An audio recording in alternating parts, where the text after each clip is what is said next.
All characters, names, and incidents mentioned in this podcast are fictitious. Resemblance to any persons, living or dead, is purely coincidental. If anything we say offends you in any way, feel free to write your feelings down on a small piece of paper, fold them neatly into a tiny airplane, and fly it the fuck away from us. Alternatively, feel free to argue in the comments. No, one more time. The pussy. No, say like this. The pussy. He's like, nigga, I just said. But the funniest shit is, nigga, how many ways can you say the pussy? And of all phrases, you just keep repeating it. So my speak count today, I spoke 1,014 words today. Out of that 1,014, 800 was the pussy. So I went home and took a nap after that. The shit was exhausting. All right, we rolling. We on. Are we live? Oh wow. Nigga, that's my favorite one.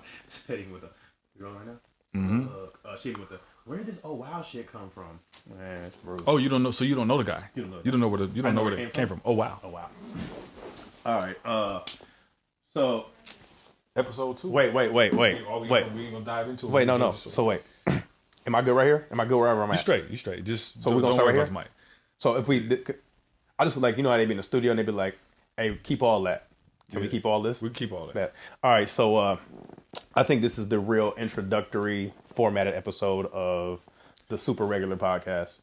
It is Bruce and I, Bruce the creator, James the regular nigga. That's where the super and the regular comes in. We are nothing but two witty, articulate, self-proclaimed niggas who happen to come from the hood to come together weekly, sometimes, maybe more than weekly, to discuss politics. Not really politics, but it sounded good. Current events, social media, philosophy, sex, relationships, and just whatever else under the umbrella of fuck shit. There we go. Umbrella of fuck shit. Well, we ain't gonna let the fuck shit hit us because we got the umbrella out. So if it's raining, fuck shit. And I can't stand the fuck shit. That's like a Missy song coming soon. It gotta be. Yeah. I can't stand the fuck. I can't. That's a fact. And they're like, what is she saying? I can't stand to function. Can you imagine Missy standing right there now on these drugs with the wild motherfucking like Morton Salt Girl umbrella walking through talking about I can't stand the fuck? That shit be fire, bro. I don't know how that cadence go. You might have some video director going. You know what I'm saying, in your future. Thank you. Video directing. I've been around you enough. That shit rubs off. All right, so this is the real first episode. That other episode we shot was a bunch of filler material because we wanted to get a kind of a chemistry of how we were going to come together and see if this shit with Pauls was going to work out. And we already knew how the shit was going to work out, but we just wanted to do it with some technical shit behind it so we could hear how cool we were or stupid we sounded on the first episode. So, Bruce, how do you think, what are your expectations for the podcast so far? I don't have any because I expect people to be pissed about some shit that we said. Since there was already a little bit of smoke behind the little couple of clips that we posted. But most people loved it. 99% of the people loved it. No, nigga, don't you play me like that. You know how, and then we talk about NBA numbers, 0.99% efficiency rate. There's that 0.001. We literally were batting 1,000. Give or take one unforced error. At the same time, I think that unforced error has to be, there's a lot of damage control that we need to be prepared to handle. Touche. So, and we got to figure out how to effectively roll that shit into the next show. Because my feathers ain't ruffled by shit. Nigga, I don't care about none of these motherfuckers. I don't know what. Nigga, leave it in the comments. I'm more upset that somebody else is upset. I'm like, damn, like, why are you so upset? Like, I'm upset that you're upset. I'm not upset. You didn't make me upset. That means we're talking about some real shit. No question. If you got something to be passionate about, that means you actually got something to care. You have a feeling. If you love it, cool. If you hate it, cool. We made you feel some type of way. You're going to never forget us. That's Super Regular Podcast. This is the Maya Angelou, huh? Well, people forget what you do, people forget what you say, but people will never forget how you made them feel. Please insert a sound effect after that. That was a good one. That was a fucking Gotta bar. be a fucking round of applause or some shit. Yeah. All right. So, despite some of the fake backlash we've had, it wasn't even no backlash. Niggas, controversially speaking, like this. You chose two really fugazi clips to post, which I appreciate. I did. And, you know, in the editing process, it was just like, those are the ones I was like, oh, shit, that's kind of hot. Oh, shit, that's kind of hot. Let me go ahead and edit those. And I'm editing this 3 hour, which ended up being 3 hours, dog. I'm editing a 3 hour fucking block. And those are the first two where I was just like, I'm going to throw these out. And I had a plan to throw more out, but I was like so wrapped up in the editing, I would have had to stop my flow in order to make more trailer clips, which I still will have more. Right. Those just happen to be the first two. And you know, for anybody out there, y'all probably think this is a fucking sex show. This is far from that. Even though it's gonna be some intertwined topics and shit. You made me like an asshole. I'm the asshole. Oh, I made you look like one. Nigga, you are. I mean, you could have picked some fuck shit that you said. So boom, this has to come out later. I was talking to the homie earlier about the segment right after the Stank Box promo. The following information that you spoke on about, basically like a little transgression between an event you had. That's what. Hey, it should start out like that. The following information should be taken. Yeah.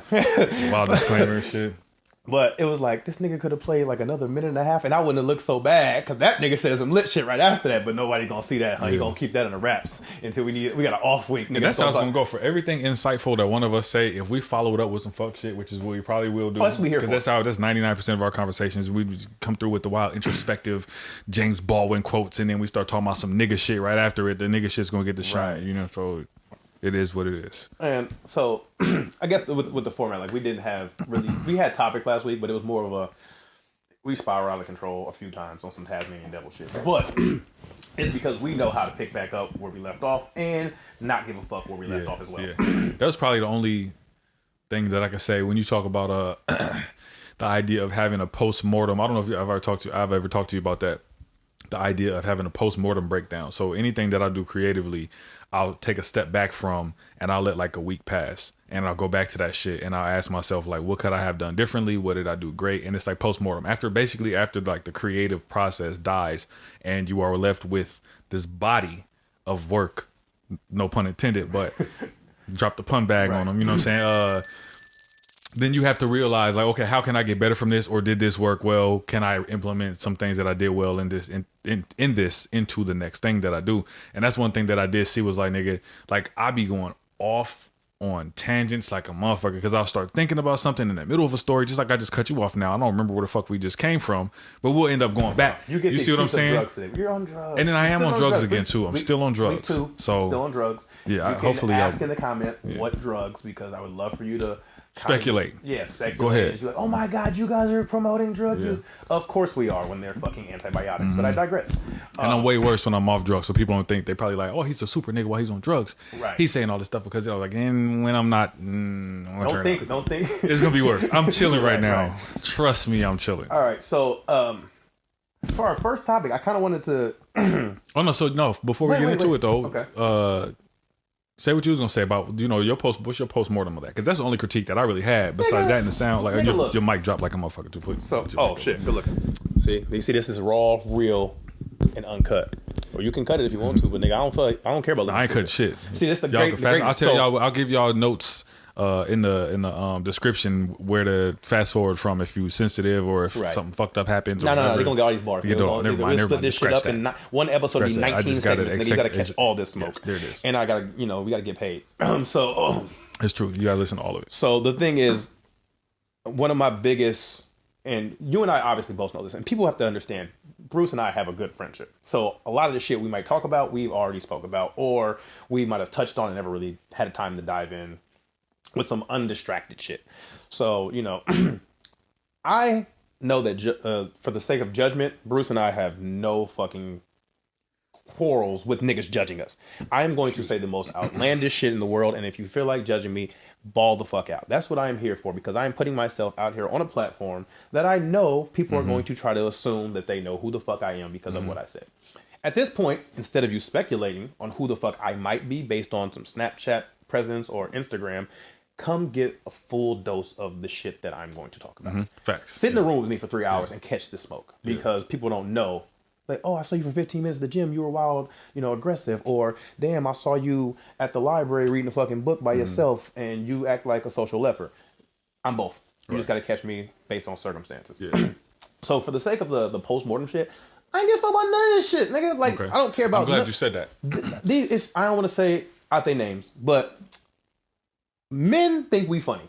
Women don't have a fucking sense of humor half the time, so they not gonna think we funny. The ones in my inbox thought we was fucking hilarious, and it was like wild So pussy that's what I'm jokes and saying. shit. And it So was like, the oh my god, craziest this is shit. fucking So if the happening. women think we're funny, and most women don't have a sense of humor, we just brought out their fucking sense of humor that don't exist. There it is. You're welcome. You're doing a world of service, Nigga. Kobe Bryant. You're welcome. The nigga you just gave pussy to, you welcome, because I made you laugh. Yep. You went home feeling joyous, jovial, and all men this aren't that shit. bad. You know Oh, what? and then Oh put my the pants god, I'm gonna down get him a and- Panera Bread chicken salad sandwich, and we're gonna go home and we're gonna fuck on I'm the gonna try couch. that new technique I saw on YouTube to try to give him head. Oh, I Right. twist my fingers, twist my hands. Not fingers. Y'all don't got to throw gang signs on the dick, unless that's what you're into. But I misspoke. Anyway, so No, but the whole thing, you know, I literally, nigga, you posted 2 and 45 minutes worth of content. The people who gave positive commentary and insightful praise was like, hey, this shit is gonna be dope. I'm proud of y'all. I'm happy for y'all. Blah blah blah. My nigga, we put out 3 minutes. We ain't even say shit. The fact Not a that goddamn thing, yeah. niggas was impressed with our pause. No one does this, but bathroom conversation. If niggas was at the urinal just shooting the shit, man, it's lit out here. Blah blah. That's the type of I'm shit sorry, we talk about. I don't want nobody talking to me while they touching No, their dick. yeah, that's what I'm saying. But But you know what I mean. sauna I conversations. just know are niggas really don't go good. to the sauna because we don't let niggas at work out. Yeah, Rest of but the yeah, world this out- is true. This is true. So The I don't people want who to do say, get oh, it's a this. sauna type conversation. Yeah, I know would exactly say what you mean, bathroom because like- these weird motherfuckers out here are actually touching their dick. We're standing around and we ain't got. They are. Them niggas are touching dicks and looking They each are. other's eyes like, hey, bro, nigga, don't you fucking look at me with your dicks in your hand, bro. That's a fucking, that's like an attempted threesome. Yeah. And I feel like you're trying to molest really me. is. I don't want, I gotta And fight you now. It's funny. I'm gonna digress with a quick story. I got like wild like, and take this with a grain of salt. I got like wild like gay stories, right? Wait, what do you mean by gay? Like gay There's gay? that time. Or like gay, there's a time where I actually went on a gay date one time and I didn't know I was on a gay date. Right. I think you know that story. Wait. Please unpack that a little bit. Okay, so I'm out in LA. Hey, listen. Yo, you know what I'm saying? I'm I'm playing wild. that back in my head 3 times. Listen. It can't be what it's not, nigga. That's what it is. It is. So, okay, I'm going to give you the overview and remind me because I'm not taking notes on this No shit. So, fucking way. I went on a gay date. There was this one time, there was this dude. I was in this, all this shit happened in LA. There was another time, it was a dude that was like, I swear to God, he was like beating his meat in the shower. I went in the gym to shower real fast, whatever. You know how every blue moon, like, I'm most of the time, 99% of the time, I'm like Beavis and Butthead on that episode. Was like, if it's all the same to you, sir, I'll just shower when I get home. And it's like that's always been me. I'm gonna take my funky ass home and I'm gonna shower at the crib. You know what I'm saying? Put a towel on the seat in the car. You know what I'm saying? And get to the crib or whatever. But every once in a while, I hit the shower in the gym. Right. One time it was this nigga. He was in there, white dude, and he was in there with the wild like shampooing his hair with the wild stiffy. And I walk, you know how you walk past and you get glimpses of shit in the gym. Like, you know, and this old white dude's notorious for this at our gym where they just walk in like in the morning times and they just be butt ass naked, walking around weighing themselves naked and shit. It's like, all right, cool, whatever, man. Like, whatever. You go in there, you do your thing, you get the fuck out. But you see shit in your peripheral. It's not like you going in there looking, who's you naked see it. today? Oh, we're going to see who's You see the peripherals and you go the other way as fast as you can. Okay, just like you was telling me about old boy who just free The balling, bum just ass dropped boss his it's a nigga from work. Nigga, somebody, the homie Jerry, all them niggas who work in my departments at work. I ain't gonna speak about where he work at, but whatever. One of our supervisors was, I don't know how to say this politically correct because I'm not politically correct. He's a homosexual who is open and whatever, nigga. I don't fucking know. Y'all can take this shit however y'all want to say. This nigga gay, whatever. So the nigga's gay and we wild niggas and we be at work and shit. This nigga gets off work and goes to the gym that we go to, ironically. All of us are niggas, hood niggas, whatever. So one day the homie is in there. I ain't gonna put his name out there because I don't want him. He's a cool nigga. He in there talking to him. Hey man, what's up? Blah blah. He's like, hey man, you got a lot of tattoos. You got any more room for your tattoos? Blah blah blah. And as he's saying that, he pulls his pants down. The same pants he been wearing at work all fucking day. And the nigga ain't got no drawers on. And he looking at the nigga dead in his eyes, asking him about his tattoos, and just pulling his dick cool out. tattoos. Flash. You can probably hear that motherfucker slap his. Like I was like, what the fuck just happened, nigga? Yeah. And he's like, I looked up. I couldn't even work out, bro. I had to go home. Why would a nigga look you in your eyes while you pull his dick It's out? funny. I said it was like, you know that new game that everybody playing where you got to point in the direction and you can't look in that same direction. Right. So the nigga was like, he pointed down and the nigga was like, hey. He put his head up real fast. That's exactly how this shit planned out. You didn't give me that time. So Nigga, you wild fucked it shit up. like that. You fucked it up, bro. no, I didn't. I got it all. You fucked up. You were supposed to come in with some good shit. Some hot shit. Yeah, this is what it is. They gonna have to get through. They're gonna have to filter through this. It's like that. You know? Okay, I got it. You know So it's what I'm like saying? the See the intro forest to for the intro. trees, yeah. All right, so we gave y'all an intro. That was kind of serious, and then we But let's back up. finish Let's the back story, up through. Wait, finish the story though. I am. I'm backing up in stories because they're like layers and shit, 7-layer burrito and shit. So that dude that was in the shower was like fucking jacking off and shit. But every time I would like look, I'm like, no, I see this motherfucking arm doing a wild elbow, like he trying to nudge somebody, get their attention. And I'm like, this motherfucker working this shit. And I look over and the nigga stop and act like he washing his hair. Dick is just straight out. And I was just like, what the fuck? So let me get the fuck out of here. I got out the shower soapy, dog. I'm like, you ain't about to bust one on me. I'm sorry, man. Nigga, you do your thing. Nigga, I went and snitched on. I went to the front desk. I was like, hey, it's a dude in there that's jacking off in the shower. Like, yo, y'all do something about this shit or whatever. It's like, well, what did he look like? I wasn't trying to look him in his fucking face. I can't tell you what the fuck he looked like. I tell you, he had hair and he had a hard dick. What do you want from me? He was like, hey, so can you identify the dick? And then he walked out, and then I'm trying to I'm just this nigga here. I'm like trying to and the girl, she wasn't understanding what I was saying. I was like, it was the guy that just left, and she's like, oh well, we can look up. I guess we can look up his membership from when he came. I don't know who that is. And she called somebody over, and they didn't know who the fuck he was. And I never seen the guy again. He probably just go to wild 24-hour fitnesses and just jack off in random showers so he can't get caught. He got a pattern. That's exactly. He's a serial jacker. He's the buddy pass. He's a fucking jacker. So anyway, jacker for beats. The gay date. Jacker for beats. Drop the fun bag. So the gay date. I'm out in LA 2011, 2012, out there networking. I'm like, yeah, I'm just trying to keep my options open as far as networking and people that I meet and shit like that, right? You preface it with gay date, everything sound gay now. Listen, I gotta take the L. I'm not afraid to take the L, man. I think that's a lot of these young boys too now is like, no, I think, matter of fact, there was a wave of people who was afraid to take L's, and now people will not only will they take their L's, they'll upload a video of themselves getting beat up. Like, I ate them punches, I ate them. And you're like, nah, you. So they kind of take the L's in this. Exactly. And they think that they won. They like, oh, they clout chasers. So in a way that they do take their L's, but they still don't. Right. They think the L's are W, so they're still not taking the L's. It's a different wave of niggas not taking L's. I'll take this L, say I went on a fucking gay date, right? So I'm trying to just stay open to networking opportunities and like, well, I don't ever want to miss opportunities. Like, damn, if I didn't, you know what I'm saying, do this, then I wouldn't be, except like sucking dick and shit. I wasn't into none of that. Still not. I'm not saying it wasn't. When I say I wasn't, it implies that I might be now, but I'm not, right? You got Don't have any problem with these types of people, right? At all. None whatsoever. I let them live. So I'm in Starbucks, like I always am, and there's this dude, and he, you know what I'm saying, come through, and he had asked me for help with like some Microsoft Word formatting issue. And I'm like, yeah, I know a lot about computers. I'm like, you might have to restart that whole shit or whatever. I told him some shit. I'm like, I couldn't help him figure out his shit. Even tried to Google some shit and just couldn't find whatever formatting problem he was having. He ends up figuring it out. And I had seen whatever he was typing was some ill shit. And I was like, hey man, what do you do? It's an older black dude that looked like Neil deGrasse Tyson, right? And he said that he was a professor at like UCLA or some shit, the music department, some lit shit, right? And I'm like, oh, he probably plugged in, whatever. And not that I was trying to juice nobody for plugs, but I was like, this might be a cool guy to know. So I'm like, well, you know, I don't remember what happened, but we ended up like exchanging business cards or some shit, right? And this dude starts calling me, and he knew I was in film, and I'm trying to be a filmmaker and shit like that. And one day, matter of fact, the conversation went while we was in Starbucks. We started talking about like good places to eat in the area, and he had asked if I ate at some place around there or whatever, some like I think I want to say it was like pastrami sandwiches or some shit. We might have been talking about how.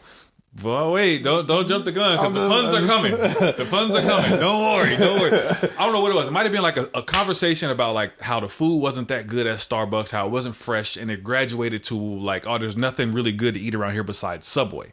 And he says, have you ever had, forgot what the spot was. It might have been like Rick's or some shit around the corner. And I was like, nah, is it good? And he was like, well, do you like pastrami? And I was like, I do like pastrami. Then I'm just going to hold the pun back. So he's like, you should go sometime. As a matter of fact, I'll take you. And I'm like, oh, cool. This is what this LA shit networking shit is all about, right? I'm out there, you know what I'm saying? I'm not out there getting my money took by wild niggas with fake acting classes and shit like that. So I think I'm bulletproof as far as people with ulterior motives go. Right. Nah.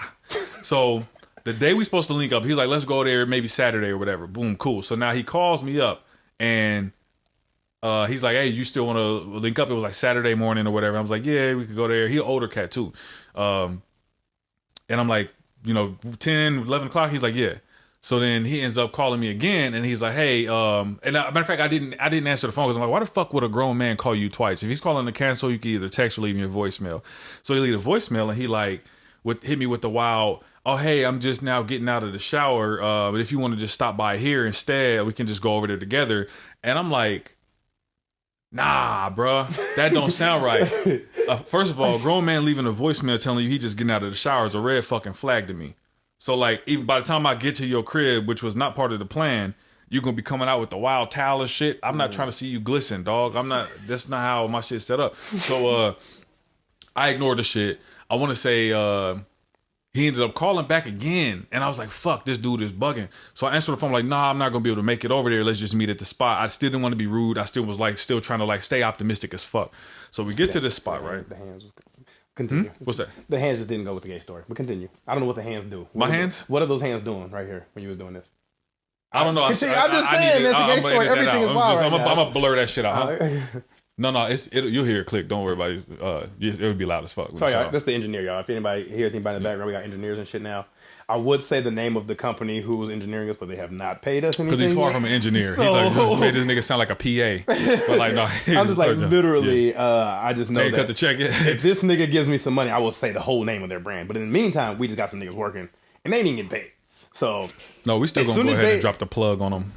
No, I mean, I'm saying in the edit. By the time this shit is edited, no, they we'll can be do able to like plug them 75% into the episode. We can plug them. So y'all got to stick around to figure out who the fuck it is, and then y'all can use. Oh yeah, that's true. That'll work. So That'll work. everybody eat. That'll work. So I show up at the restaurant, right? Boom. I'm sitting there chilling. This motherfucker show up late, and pulls up in an electric yellow Chevy Cobalt. I was like, what the fuck? Nigga said electric yellow, bro. Two-door Cobalt, dog. It was different when niggas was driving four-door. It is Pikachu. It is Pikachu. That's tough. Nigga was trying to Pokemon. After Pikachu? After Pikachu, we're trying to Pokemon. Oh, man. So I'm like, okay, it was one thing when we was 18, 19, coming up, and like niggas had to drive the 4-door Cavalier, or you drive a 2-door Cavalier. Everybody knew you was driving your bitch shit because they had the Tweety Bird seats and the fucking steering wheel shit with the cherry air freshener. But this is the 45, 50-year-old man pulling up in a Chevy Cobalt coupe, electric yellow. I was like, had the coupe. I'm about to be Biggie. Hey, I'm about to have a story to tell, right? So I cracked my knuckles. I'm like, if I gotta throw him. Like, you know what I'm saying? See what's up with this nigga. But I'm still trying to be wild for like business mode, right? So we get in there, order the food, and I'm like, yeah, let me get the pastrami, blah, blah, blah. He's like, let me get the pastrami. Check it out. Check it out. Wait for it. But wait, there's more. Oh, let me get the pastrami. Okay, you're not gonna make it through. Let me get the pastrami. Hold on. I'm not laughing because the shit happened to me. I know it's a funny story, but it's like, I'm gonna let y'all get y'all laughs out. It like, yo, no matter what, worse. Any loose meat sandwich you ordered the loose meat sandwich. I'm like, I'm still here for the pastrami. I didn't pause. I didn't got my mouth all set for this fucking pastrami, and I'm like, well, let me go ahead get what I came for. Pause. So I get this order. I get the fries, to get the drink, and then he says, "Oh, yeah, let me get the chili dog." I was like, "You not gonna get the pastrami?" He was like, "Oh no, I've had it before." Wait, I'm like, "Yo, this is the whole." Let me see the hands again. What hands? The hands you just did. The hands you just did. No, I'm gonna just. Did I? Oh, you gave me again. Yeah, you gave me. You play it back in your mind. I see you flashing back. Is it him talking when I do the hand gesture? You just did the hand. It was him. I can't even tell what I was doing. Definitely, you're an actor. That was good. That was good. Did I say it wasn't with me? Was it? You just did that. Like, me? With him? For him though. Oh, okay, yeah. But you like basically playing it out. Subconscious to the motherfucker. You see, I know you're playing it back in your head right now. Yeah. So he's like, oh no. I'm trying to get my ass to it. Nigga got the wild flamboyancy today. He don't even know. Hey. I was telling a story, bro. So I never got in all into character and shit.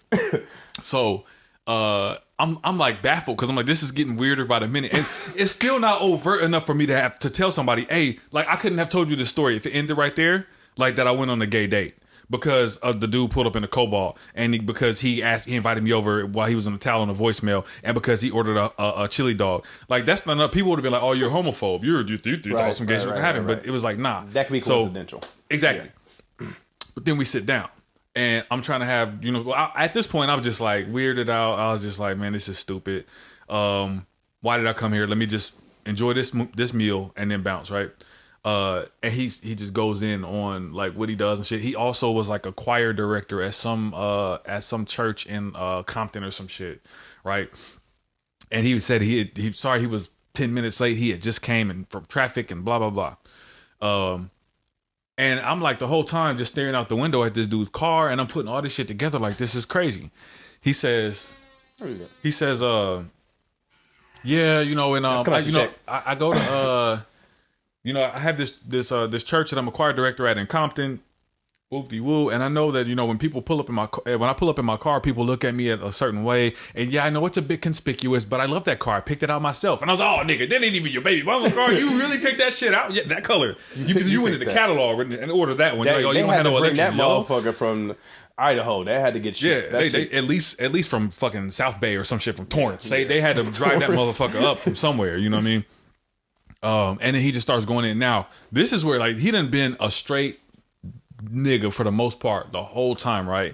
As soon as he sit down with his food and his food come, he turned into the most flimsy, rubbery motherfucker of all time. And it's just like, I know we'd have had a whole joke about me doing the mannerisms, but this is when the shit really kicks in. And then I'm sitting there eating my pastrami, and you know what I'm saying, like I'm like a jail nigga with my elbows out so niggas don't snatch my tray and shit and eating or whatever. He get his shit, he's like, oh my God, he's like, it's just so messy. It's just so, oh my God, it's so messy. And he's just like, I'm telling you, he turned day and night, turned into a different nigga, dog. And he picked the shit up. He was like, I swear to God, he looks dead. Nope.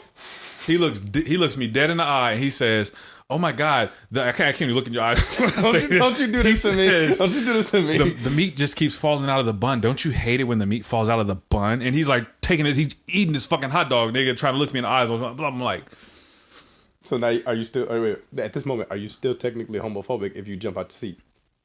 nah, but at the same time, like, it was enough. You know how we be throwing like the wild entendres at bitches? Double entendre. A word or phrase open to two interpretations, one of which is usually risque or indecent. No, I have no idea what you were talking about. Not at this moment. I don't know. Not for the sake of... I don't know. I know you don't want to associate it. I'm saying, like, I don't know you'll what say you're something talking like about. that. You'll say something with a double meaning to a woman, right? And see if they catch the bar. To people. I'll do it to people. I don't want you to put me in... We had this womanizer quote you put out there in the last episode. It's not me. I don't know what that's it what is. you're saying. Okay, I thought you were saying you didn't want to be a... No, I'm a double entendre nigga, but we're not going to do it. Make it seem well- like I'm out here talking to mad bitches trying to make them laugh and smile and shit, because that's not my MO. But I do.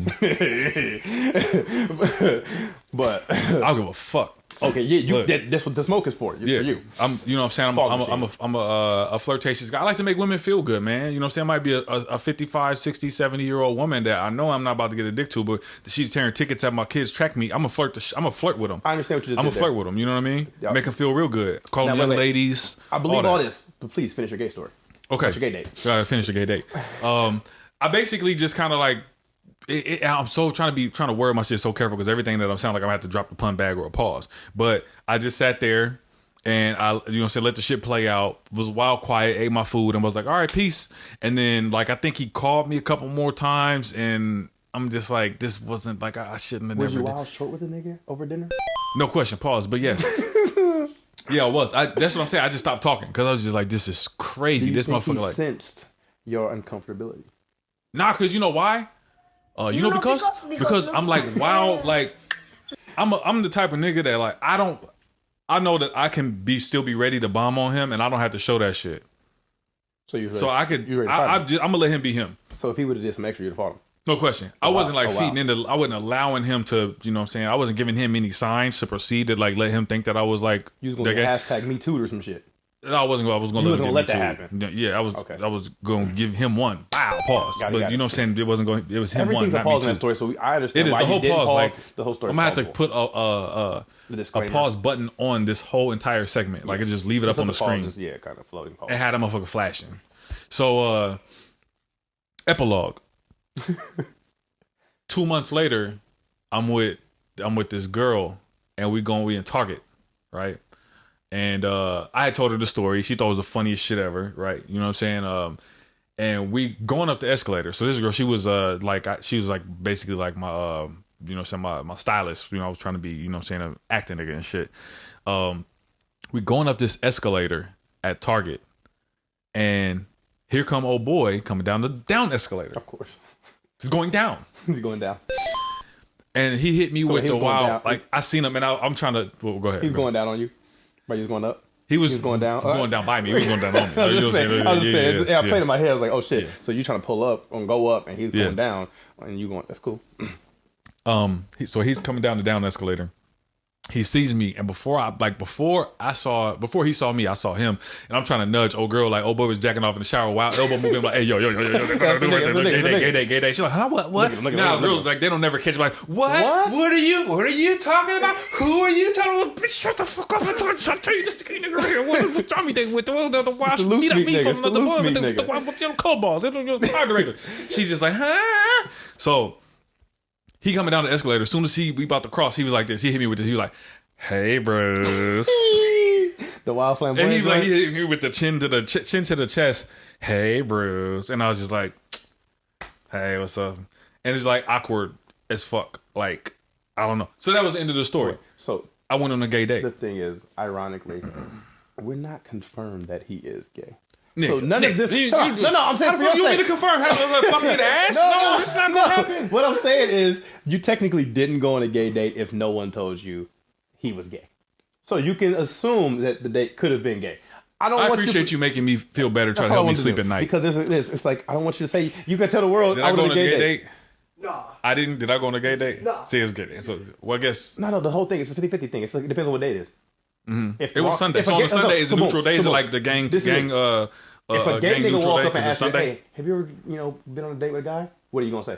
I'm gonna tell him. Thank you. That's why the point. It's not a gay date. It's not a gay date. Would I say yes? I don't know how I would answer that. No, if a gay nigga asks you, what you supposed to say? No, nigga, I ain't never on a date with a nigga. But I mean, if a regular nigga asks you, like, hey, my nigga, so you, I mean, like, I know you a regular nigga, and you be getting mad women that you take to Target and talk shit about other niggas with, but have you ever gone on a date with a guy? At that moment, you say, well, I got finessed into a gay date. But at the same time, hey, overall, this shit gonna get mad hits. So we'll have to get one of the titles say Bruce's gay date. Everyone's like, what the fuck is this shit? Bruce told the story about that one time he went on a date with a nigga that was gay. So, that's what it is. I went on a date with a nigga that was gay, not a gay date. You're welcome. That was probably gay, potentially gay. Because shout out to the LGBTQIA sometimes black community. I don't want nobody to think that we're like bashing gay niggas at all. I literally have a friend who like came out a couple of years ago, and I really want to see if we can get him on the podcast because it's one of the things that I don't understand and I'm not meant to understand, but I want to hear somebody who I know. Yeah. Like, and that's what it's all about. That's what it's about. You know what I'm saying? Tolerance. And if I don't understand at the end of it, I just want to see like where his perspective is, like, and where it comes from. Like, nigga, so like if the nigga tell me, I have no clue. I woke up one day, I was like, yo, I like dick. And I'm like, bet. That's dope. Like, to know, pause. It's not dope for me, but it's dope to know like what his transgressions were as he figured this shit out in life. Yeah. Because we all go through experiences in life, and we kind of just go like through different motions and different phases, et cetera, et cetera. So I don't want people to think that we're gay bashing it all. We just two niggas who love vagina. And we just want to make sure that is sturdy in these comments. So you're like, y'all niggas is gay. And this is the thing too. All my gay friends, y'all know who y'all are. I got like 3 niggas. So you all you got. My thing too is for if there's any sensitive motherfuckers that's listening to this, fuck y'all, because like all of my gay friends could take jokes. I be cracking wild jokes about them being gay all the time, and we just laugh at each other. Nigga, they put the gay friend I got, the one I'm talking about. This nigga made the wildest joke. He was like, "Yo, women be stressing you out, huh, bro?" I was like, "Yeah." He's like, "Nigga, I told you to come to the other side with me." Mm-hmm. Wild jokes. I'm like, "Yo, my nigga," but I don't know if I can make the gay joke because I still. If that's your homie, you really should be able to. But I mean, I'm not comfortable yet. Yeah, like we gotta give me like I need this nigga to like take a few of these. If the nigga let me get an F-bomb off, then I know we friends. I'm at the heat check the nigga like on Tuesday. Yeah. And then again, I don't want to get him on the podcast or whatever it is, but that's that. I appreciate the story, Bruce. Thank you. So then, working backwards. Yeah. Back to the topic that we the thing was, I literally was like, the segue was going to be lead in with some shit. Well, no, we still not at the intro yet because we got one more topic to inception levels of shit where we went from. You know what I'm saying? We introduced gay ourselves, shit to. But then we went to gay shit. No, first. Gay shit first? No. First, before we went to the gay shit, memoirs of a gay shit. Drop the fun bag. That's a fun bag. Hey, before we went to that, we was talking about the post-mortem for the podcast, right? Yeah. And so that's kind of serious. To a degree. Yeah. And I wanted to ask you because only reason I want to ask you is because I don't want to be the nigga that's always talking on the podcast. No, but like, to me, nigga. I don't talk about. Finding your voice. Do you feel like you always had your voice?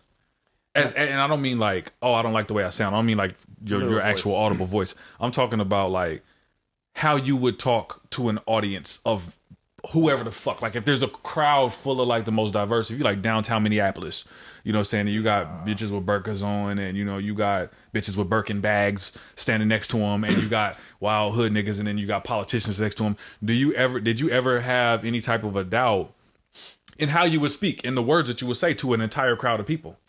Fucking right. Only because, ironically, You have or you haven't? I had an issue with how I sounded, but it was like literally post conversation. So two-part question, and then I want you to still answer that part. So like, how did you find your voice after you figured it out? But how did you figure it out? You said post conversation. What it was I thought. So I guess the 2-part answer, it was, I knew I had a problem with it when I thought that everyone was like me, and that was my problem.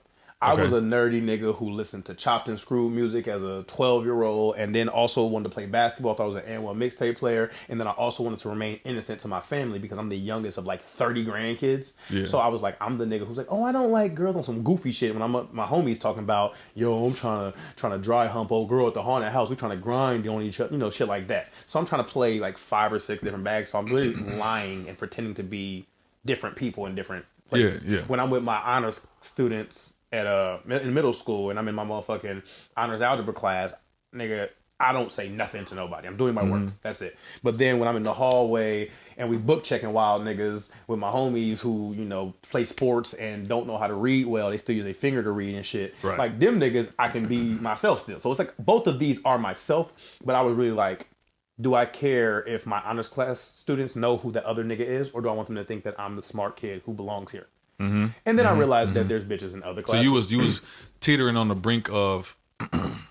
Matter of fact, you was seesawing with yourself. You was Duncan Pender Hughes on one side, and you slide over, and then you be Blade Brown. Nigga, on the other side. My life is a class act. Yeah. It's literally that, because I literally. But you was both niggas. Though. My lunch table was, I had it was called Honors Special Projects. It was basically like English for smart kids, and it was all white kids. There was one other black girl, but the reason she was in the class is because she got held back. So they couldn't put her in the regular English again. It was like, nigga, we're going to at least make you not as dumb by putting you in the advanced 7th grade English class because you got held back. So literally all white kids. When I say in this class, there's only 2 of these types of classes in the entire schedule.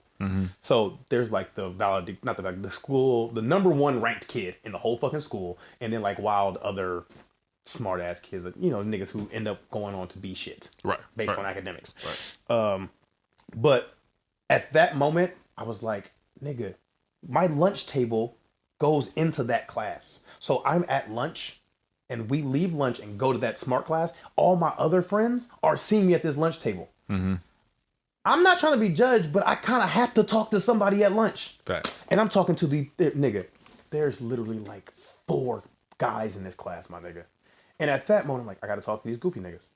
Because I'm a nigga who likes to talk a lot. Plus, I'm at lunch and I want to be fucking bored, acting like I don't got no fucking friends and that nobody likes me. So I'm conversing with these niggas. If my hood niggas walk by, them niggas gonna be like, what the fuck kind of goofy ass niggas? But luckily, they know me from the bus. They know me from the bus stop. They know me from everything else. So those are the moments when I realized, like, oh shit, you kind of got to be multifaceted in life. You can't speak the same in front of everybody, but you kind of also want to figure out a way to let other people know that this person exists. I was trying to completely put the skeleton in the closet of this hood nigga who comes from a house that doesn't have a car, and niggas got like basic cable by my grandma wanting to watch In the Heat of the Night and Murder, She Wrote. I was the brokest nigga in the world, and I was like, I don't want to show my white friends that I'm the broke nigga in the class, and I'm the nigga who comes from dirt, and I do belong here, because all you niggas got wild khakis and bum equipment shoes and shit. Niggas got the wild, remember the 5-star binders? Niggas had all that shit.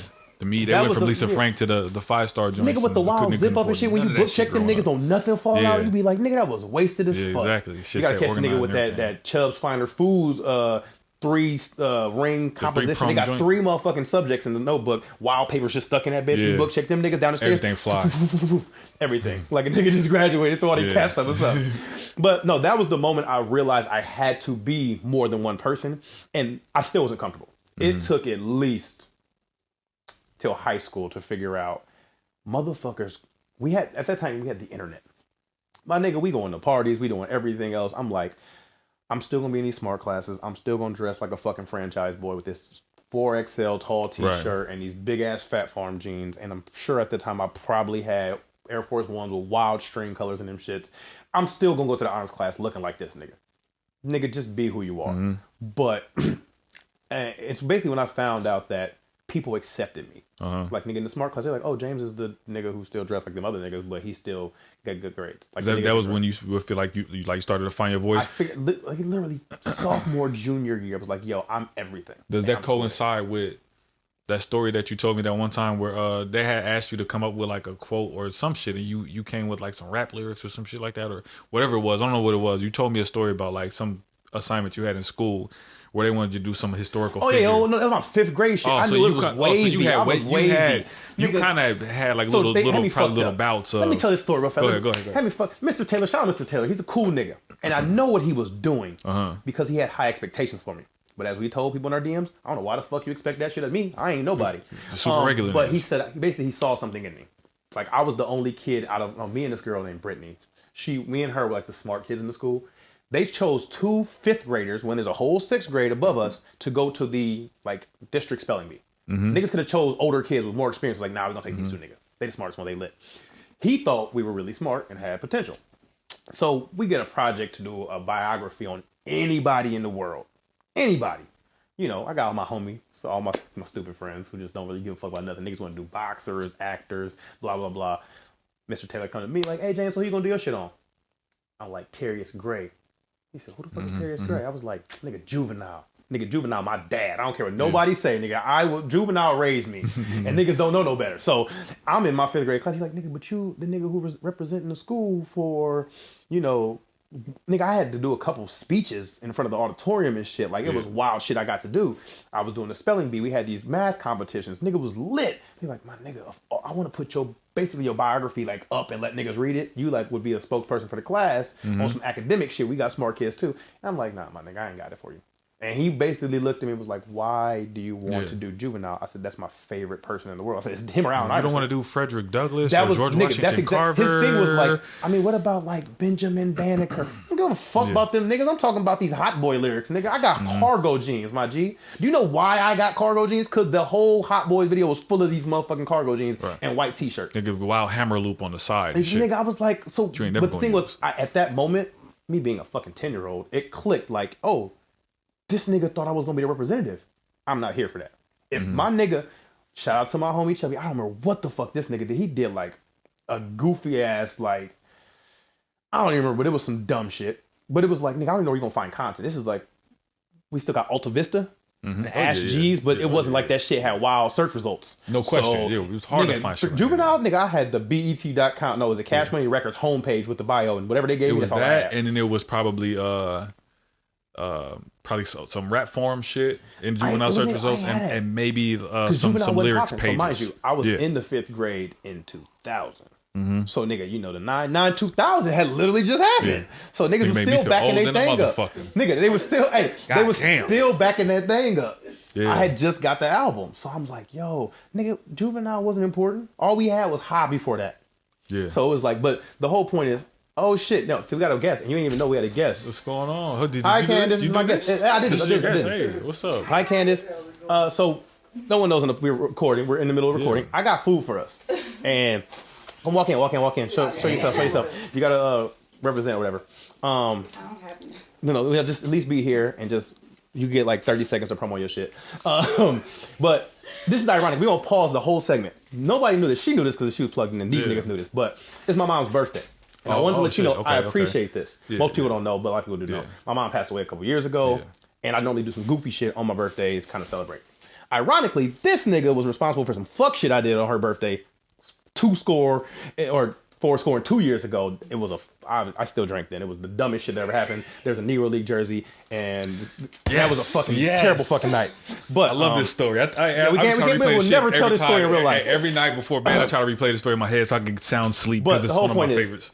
I wanted to celebrate my mom's birthday, and I wanted to let you know that I had been having so much fun doing this shit that I would be no pause because you had that gay date story. Yeah. There's no other place I'd rather be date one time right now. It wasn't my fault. Yeah, we talked about his gay whole thing, but there's no place I would rather be celebrating my mom's birthday besides doing this podcast right now. So it's the first episode. It's introductory, celebratory. Yeah. Candace brought us food. I wanted her to be here so she could plug herself in. You have a name. I don't. That's crazy. Let me tell you how busy I've been. I have been nonstop busy since literally 7 o'clock this morning. But you couldn't sit on the toilet and give me a name. You know what? I haven't had time to have a toilet break. You gotta go fake. You know niggas be faking. You know niggas don't be in the bathroom for 45 minutes. I mean, we do sometimes, but we usually. See, even me working with nonstop breaks, I If you you give her the mic and she want to plug her shit, like No, yeah. This was literally the part she had to. It's too late, but no. You here. At least give us your regular Instagram so niggas can know that you make food. Okay. You got to say. There's a camera right there. There's a camera right there. I do have a highlight story. Go ahead. Give her the mic. Just take it off the stand. No, I'm gonna fuck this money up. You gotta turn that way because I don't want niggas to think that you ain't got an identity. And she knew this was happening, but she didn't know this was happening. She got the don't talk to me while I work out hat on. I do have that. Look. So you. Are we live? You fine. It's on. Don't worry about it. Okay, so it's on. Mic check. You can follow me on Instagram at Candy with an I 2 underscores NW. I don't know. That shit sound like NW on the mic. Candy CANDI 2 underscores W on Instagram. I do have a highlight story where you can check out my cooking skills a little bit. I'm gonna bust this down while she's here so she was like, oh, this is the smother. Nigga, is it the You want some of the chicken or you want fish? I want the catfish. That's what the catfish. You just put in there catfish. No, keep going. I just want to show you. I don't have anything else to say. No, she just want to act like she too busy. Oh. You're not that busy. Hey, you know how you be having like conversations with people inside your head? I had asked her inside my head how much it would be for an extra 2 pieces of fish inside my catfish meal, but I never got around to ordering it. So I was like, I told her. No, I was like, that shit sound fire. I said, this nigga gonna be able to like, be able to pull me food. Oh, so wait, boom. You want the chicken anyway. Keep talking. You don't to want me fish. To, fuck your shit. We still recording, but I feel like you're important because. First of all, she was the sponsor for the banana giveaway. The same person. Yeah, no question. Yeah. On our page, we gave away some wild play. That shit fireballs too, nigga. You sprinkle caramel on that shit, like a whole to the drizzle. How much is that? A tablespoon? I don't know, my nigga. Yeah. I don't even look at this nigga food, so we gonna fuck this up because she got. Oh yeah. You a whole fuck nigga. Listen, hey man. Y'all Called it. I called shotgun. Chicken. Don't nobody That's not gonna happen. That's not gonna happen. Can I taste your food? That's not gonna happen. Nigga, I can't have Right, it's we two grown men. We ain't about to split no food. Okay. I'm just. I appreciate that. All right. Yeah. And then y'all got some cornbread. Oh yeah. Right here. I don't think this nigga should get his cornbread because he got the fish, but I'm gonna let him cook though. And I'm gonna be raw like politically incorrect again on the podcast. I'm fucking hungry because we Nigga, hey, it's super regular, dog. But this was planned, and I wanted to appreciate you as well because you definitely made sure you fit your. You have mad deliveries to make because I know you out here getting rich off of taking all our money because niggas like me don't know how to fucking cook, and some niggas have cheat days. So I was like, God bless for you. Made even Hold like, on, you got to grab that mic back. I'm bugging. That's my fault. Yeah, I'm so but the fake. No, I'm gonna leave that ass. You didn't have to ask. But that wasn't to tell you if you had more stuff. If you had no, you can sit here for 34 seconds. No, y'all was my last. Oh, so you hanging out? You chilling? You chilling? Go ahead, get comfortable. I know. We got a studio audience. I gotta deliver just a few more meals. What time? Like pretty much, I told them it'll be a little bit after 6, but it's already 6. It ain't a little bit after 6 though. I gotta drop. It ain't 6 yet. We got 10 minutes. It's a clock right there. I gotta drop 2 more catfish dinners. That's and fine. And then deliver some banana They pudding. be alright. Is it family? No. Fuck them niggas. We work out every day. You gonna say fuck the customers, bro? Damn. No. Wait, no. They her customers. I don't have. She didn't even disclose who they were. I'm not going to disclose. No. Don't say that because then them niggas gonna try to fight me. I don't need to smoke. It's just 2 random people. It could have been they don't know what time we shot. Fuck, you did say 6. Edit that out. Oh well, yeah. Don't worry about it. It was me. I was waiting on the fucking food. We'll edit it in post. We'll take care of it in post. But at least you got the bigger slice of the cornbread. It looks like. Sorry. We gotta have a talk about something else, but we gonna talk about it. Slider. It's a slider. You know what? I love you, Candace. No worries. I got good food here on a Sunday. We're not gonna do that. Oh, good. Turn your mic towards you. But no, so if you want to stick around for we about to actually we got a little bit of a studio audience today. You can just sit there and chill, do what you do. You know what I'm saying? You would. For a few minutes. You leave when you leave. You could chill out, hang out till 6. Look, you got more excuses than a nigga in a cop car. Ain't nobody throw a gun in your lap. You still got to come back. We still got to. They just doing there. All right, so boom. You still got to come back for official. We'll have Yeah, another we gotta have microphone you in, for you. yeah. Have you on a because you know. So what's crazy is we actually now that we ain't had no real topic yet. So you walked in. Well, on we on juvenile right now, Oh, and fuck. this is the reason why. And see, you know me, I'm Damn, you fucked up. I'm definitely glad like you work pulled me back backwards. I in. know which lines on the spider web that I can go maneuver. Hey, this on, meal come back costs and- $22. Get you one. He lying. Let me plug the commission. Jesus That's true, yeah, Christ, I definitely can't got get a promo. Damn. Never mind. Just do what And the you. nigga say even when you She get wanted to promo herself, now all of a sudden she then wanna promo herself. She gonna give you the promo code. You still gonna get bread off of it, right? You nigga, I'm a fanam. No one knows what's happening. But back to Benjamin, man. So, Juvenile. and this is the Great. reason why I was Juvie the asking you Great. that My father. that specific question was because a lot Where'd of you get times this shit fucking people- official. They got the salt and the. Okay, I continue. like My this. bad. I like this. I had no idea. I'm waiting for you to finish with that plastic. You know, rat on this shit. My bad, bro. I'm really hungry, but we just gonna. I forgot about Juvie the Great. Yeah, Pop, but pop. and the reason why I was asking you that was because I feel like people find levels of self awareness in waves, and a lot of times younger kids just don't really give a fuck, right? Just like old girl who had you ain't gotta put that up, No, nigga. nigga, I was the Aries. The pheromones is fucking with me, nigga. It's like a bad bitch who smell good. I don't want no smoke. But Fair enough. you know, ugly bitches be smelling good too. They be fucking you up. You said ugly bitches? Ugly bitches smell good. You be mad? Yeah, yeah. Or 'Cause you got, almost or you got the wanna fuck girls them who still. look like they smell good. You never see them in person, and then they do or they And don't, they and smell then like they fuck fucking you up either addict way. and shit crazy. Yeah. Yeah. But back to Juvenile.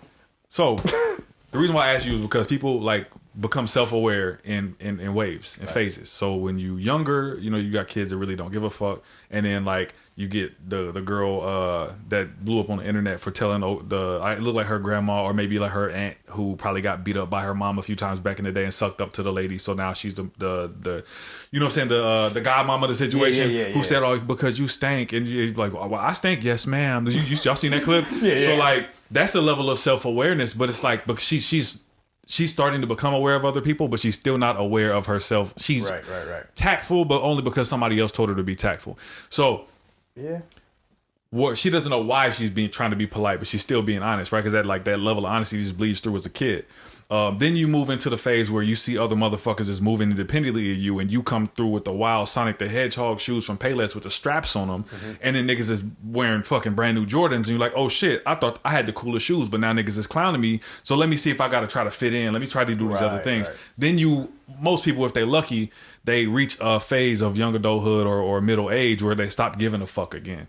Where were you when you had to write that juvenile report? Were you like, oh, this is what I'm gonna do, and I'm gonna get in this classroom, and I don't have that level of self awareness? Because I had phases like that too, where I come So through for with that, in that instance of being a man, Yeah. it was easy to be a man. Nigga, I played Pokemon and listened to Juvenile. So it was just that was it was easy just for a a level nigga of right honesty. there. At that like time, I you was lit, nigga. I thought I was everything and nothing at the same fucking time. Yeah. Now, when it comes to girls, Right. that shit took a little bit longer. Now, amongst my homies like, hey, my nigga, I got the wild, like, I still bump NSYNC, my nigga, like dead ass. Like, It's Gonna Be Me is a fucking hit, nigga. I don't care what nobody I'm says. asking you, though, and I can still fight. So I don't know why that niggas shit gonna is try to like, play. it seems cool. You know what I'm saying? But like in relation to what I was asking you about, just like finding your voice. When you said you didn't really find your voice until what was like sophomore year. Yeah. So comparatively, when you wrote the juvenile report, you wasn't really that nigga then. So what was it about just being like super hardcore about fuck Benjamin Banneker and George Washington Carver? Let me tell you real. I got some pussy when I was like 12. Oh, okay. I got So some that was pussy when I it. You was feeling 12, yourself. and fuck my- You was all my letting your nuts hang. I seen my homies trying to train on the chick in their grandma basement, and then after that, Yeah. I was like, "Yo, niggas is getting pussy for real." Yeah. So I tried to take down something, and it was the dumbest Fix shit. your mic. Oh, push it down something so that it'll give more slide leverage. it down? Yeah. All right, so basically that's really what happened. Was like that was my manhood introductory. Was like I had watched my homies take a chick down, and I was like, "Nigga, somebody's really gonna bust it open while 4 niggas in the room." Right. I ain't never seen a titty before in my real life.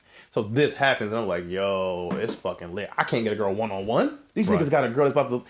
Mind you, I'm the youngest one. I can't get none, but whatever. So after that. And then I got some when I was 12, and again, I'm still fugazi. But I was like, you know what? Life ain't that fucking hard. If I can be the dusty, off-brand nigga who's kind of a hood nerd, and I hadn't found my hood side yet, I really was like still the nerd nigga who just, I got into a couple scuffles, and I knew had to learn to fight. This thing for all the young boys listening, pussy is the cheapest commodity, and women are born with that shit stock. Nigga, it's a fact. And they it changed eat, my life. sleep, shit, burp, fart, piss, all that shit, just like you do. And they Gotta come with something else. I'm sorry. so blur it face happened out. there. So when that happened, it was there's more when you come back. Don't think that this is the beginning. This is the Omega. It's the primer. This is the alpha, whatever. It's It's the the alpha primer. for the Omega. Yeah. This So is just letting you know. That's why you here right now. That's pretty much all I have. Like, because I went through different phases of trying to find my voice too. You know what I'm saying? From being raised in Sacramento, and everybody was like, oh, you was in Sacramento. No, he was in like Carmichael and Fair Oaks and shit. So I went to an all white school, then come back here, and then I got like my cousins who, you know what I'm saying, who raised in the hood their whole lives. And I was too, you know what I'm saying, up to the point where we moved to Sacramento and then came back, and they're calling me white boy and say, you know, asking me to say school. You don't say school. You don't say school. You say school. Yeah. Say cool. You don't say talk cool. white, You huh? say cool. And then I go to school and I got a crush on a little white girl, and my homies is telling me I'm not staying true to the game because I like a white girl. All this shit. That's So I'm like, kinda oh funny, shit. though. But that's funny. when my level of self-awareness kind of kicked in. But it wasn't like fuck y'all niggas. It was, oh shit, I guess I gotta fight these niggas. I gotta show them I got hands.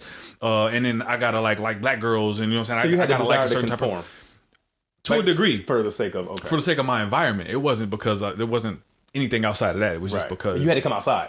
Eventually, you can't And just then, act like. but then I also I started to kind of realize like fuck them. But then I only realized it in the sense of like, let me get my jokes up. I kind of don't believe you, bro. You're 6 foot. Because I'm the type. Like, I feel like you but was a I'm- big but nigga I'm a back lover. then. Like no, I wasn't. I was a short. I was not a short kid, but I was an average height kid. I remember 6th grade. It was a nigga that was 5'9" in the classroom. I was jealous of.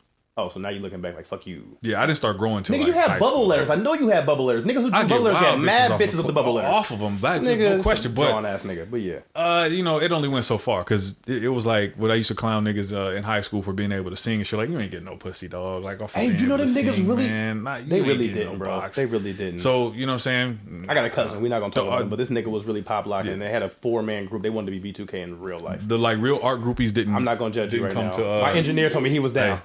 But nigga over there crumping in the corner and shit. you got your hat down, low in the motherfucker. No, the art groupies didn't come till like later. Yeah. Like, so I told you the Subway story where the girl tried to tell me she would suck my dick for a t-shirt that said Subway on it. It's one of my favorite stories. So, I'll tell myself that when it's at a that good time. story. That's fucking fire. But Life then is about progression. when I ended up finding my real voice was when I started trying to blog. And I sat down and I was like, all right, yeah, I'm about to, because remember I told you about like blogging and doing the thought of the day shit. Why do all old white women wear afros? And I put a picture of Golden Girls and shit like that. Like, I'm like, how do I phrase this? Because at first I'm like starting off on some like just how I talk to my homies. But then I'm like, well, what are the, you know what I'm saying, the church people going to think because I'm cussing? What are my white people that I went to Burke with? What are they gonna think about the way? And I started like, oh shit! But then let me go ahead and clean this up. But then like my hood niggas though, like my niggas I grew up with, what they gonna think? Because this might be a little too clean for them. And I went through this phase where I like started to like self edit. And then one day I figured, fuck everybody. Like I'm gonna just say the shit exactly how it is. And if you don't fuck with it, you never fucked with me. And if somebody don't like me, they just don't like people. Right. And see, that's me with my self-awareness and just to like I'm cool with you. If you tell me that you like going goofy shit in your spare time, bet. Yeah. No, Charlie, Candace. You do She's about goofy to shit in your head free out. time? I'm about to hit that. No, you're not gonna do it like that. So you can either make an outro and say, "Hey, everybody, follow me," in, or you can just like sneak Yeah, out. go ahead and let her quietly. plug again because she did hook us up with 2 meals. So Yeah. you go ahead and hit the microphone 2 times. Let me hit the microphone. Make sure you give them your @ again the right way. Just spell it out. You got it. I'm just here. Okay, guys, you can follow me on Instagram at Candy CANDI 2_W on Instagram. Thank you, guys. All the accommodations and dealing with my shit. All right, Thank you. guys have a nice day. You too. Give me feedback. Oh shit, my phone. You might need You that. just wanted to come back in and walk through. No, I didn't. Bye, Candace. Yeah. Oh, but wait. So boom. This will also piss me off. So Bruce, you took drugs. You kind of got. I don't know. Hey y'all. This is so boom. This is a setup. So I bought us food, right? Don't think that I didn't buy us food without some type of shit to balance this out. I know. Oh, what we do. happy birthday to Thank you. to Mama Monica. I told you about the fade when my kid cried. Nigga, we tried to let balloons go today. I had to go to the store 3 times. Niggas kept losing the fucking balloons, my G. But guess what? Why do we have balloons? Because yesterday, when a nigga wants to make you feel all sentimental, hey, Dad, since we going to see Grandma on her birthday at the cemetery, can we let some balloons go tomorrow for Grandma Monica's birthday? Damn, nigga, I ain't even think about that, but I guess we can. So because of his idea, we go to fucking Dollar Tree and get mad motherfucking balloons, and these niggas losing. Who's this nigga pull out a White Claw? No. There's a shortage of these in the United States. Where'd you get one? Actually, I went to the hood store, and I'm not plugging them because I went to get something for you. Because this is the cool thing. No one knows. Which is, if it's B&T, you got to plug them. There's a B&T. Dude, this is a phase you're about to catch, and you got to fight me later. Was it B&T? No. Oh, fuck them. Then whoever it is, don't plug them. So, because this is my guy. So this is the thing. I bought us food, and I knew I was fire. buying us food for a reason, to offset The drugs? Yes. Ah. Because you know why? My mom used to love cooking. And this was like celebratory because Candace wants to cook and my mom liked the food. And I said, what would my mom love for me to do? My mom liked listening to music, talking shit, eating food, but also she liked drinking beer. And she used to drink you can pull out the motherfucking OE. 40 ounces of Old English. Yes. So I'm with that. I have a plug. I actually asked, I said, do you think Bruce would drink a beer for me on my mom's birthday? And I said, well, what kind of beer does he drink? My plug says, whatever beer you need. I went and found a fucking Old English. So despite you being on drugs, guess what I need you to do for me? Take one for the motherfucking team. I got you. Appreciate it. It's a whole nother cup. This is the irony here. So what we said we were never going to do for the sake of this podcast was probably me have an energy drink and him get too fucking lit. Yeah. So what I'm not going to do is let him die alone. I am going to drink this energy drink. For a second, I thought he was going to say that really was a White Claw. Because I was like, wait a minute, this nigga don't drink? No. That's the only reason you have to drink the beer because I don't drink at all. I'm about to put it in the other super regular cup. Yeah. So plug this fancy ass mug. You can get one of these if you there's a link in Right now, we ain't even selling those yet. We just there will be a link in the description for the giveaway. Depending on how much this run.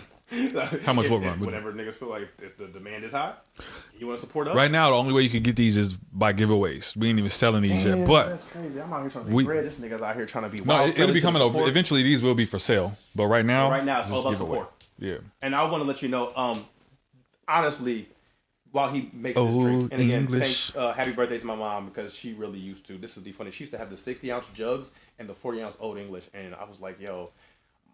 Mom, you lit. Like, I don't... She would play Tupac in the morning. Is this all me? You ain't got to drink this. I don't know that, nigga. You bag, all for you, nigga. You should have put the wild paper bag over it, though. Nigga, so I forget this because, again, I was running late because my kid lost fucking balloons and I got back behind schedule. Do y'all ever know why they do that? The paper bag over it? Because it's illegal to drink in public. Oh, yeah, I knew that, but... So they put the paper bag over it because, like, you can't see the label. It's technically not, you know what I'm saying? It's that baby boy shit. Oh, you just gonna assume I'm gonna stand out Yeah, don't put a bag on my shit, man. All right, boom. So let's find. So cheers. We appreciate y'all being here. Toast to that. Toast to moms. Because I was like, yo, it's my mom's birthday on Sunday. We shooting a podcast. I gotta do something to celebrate. And I was like, yo, this shit is a celebration because this is technically the first episode we're really doing with the format, which you fucked that up for the first 45 minutes, I'm sure. But doesn't matter because this is what we're here for. No, it's been an hour. Off kilter with random topics and tangents. So now we can get into the intro. It's literally because boom. I don't know how this shit will be edited because I like it. No, we ain't I like edit. I like it raw. That condom sex is trash, y'all. We just gonna do this and go straight into it. So last time we had wild controversy, but it was based on nothing. People were kind of like one fucking person kind of gave us like some feedback. They were like, "Hey, maybe you should guys talk about more shit that you know about." Look here, first of all, I know about every fucking thing. I'm not everything, but I'm wildly worldly for no fucking reason. I'm a Jeopardy playing ass nigga, and I like to learn as much as I can.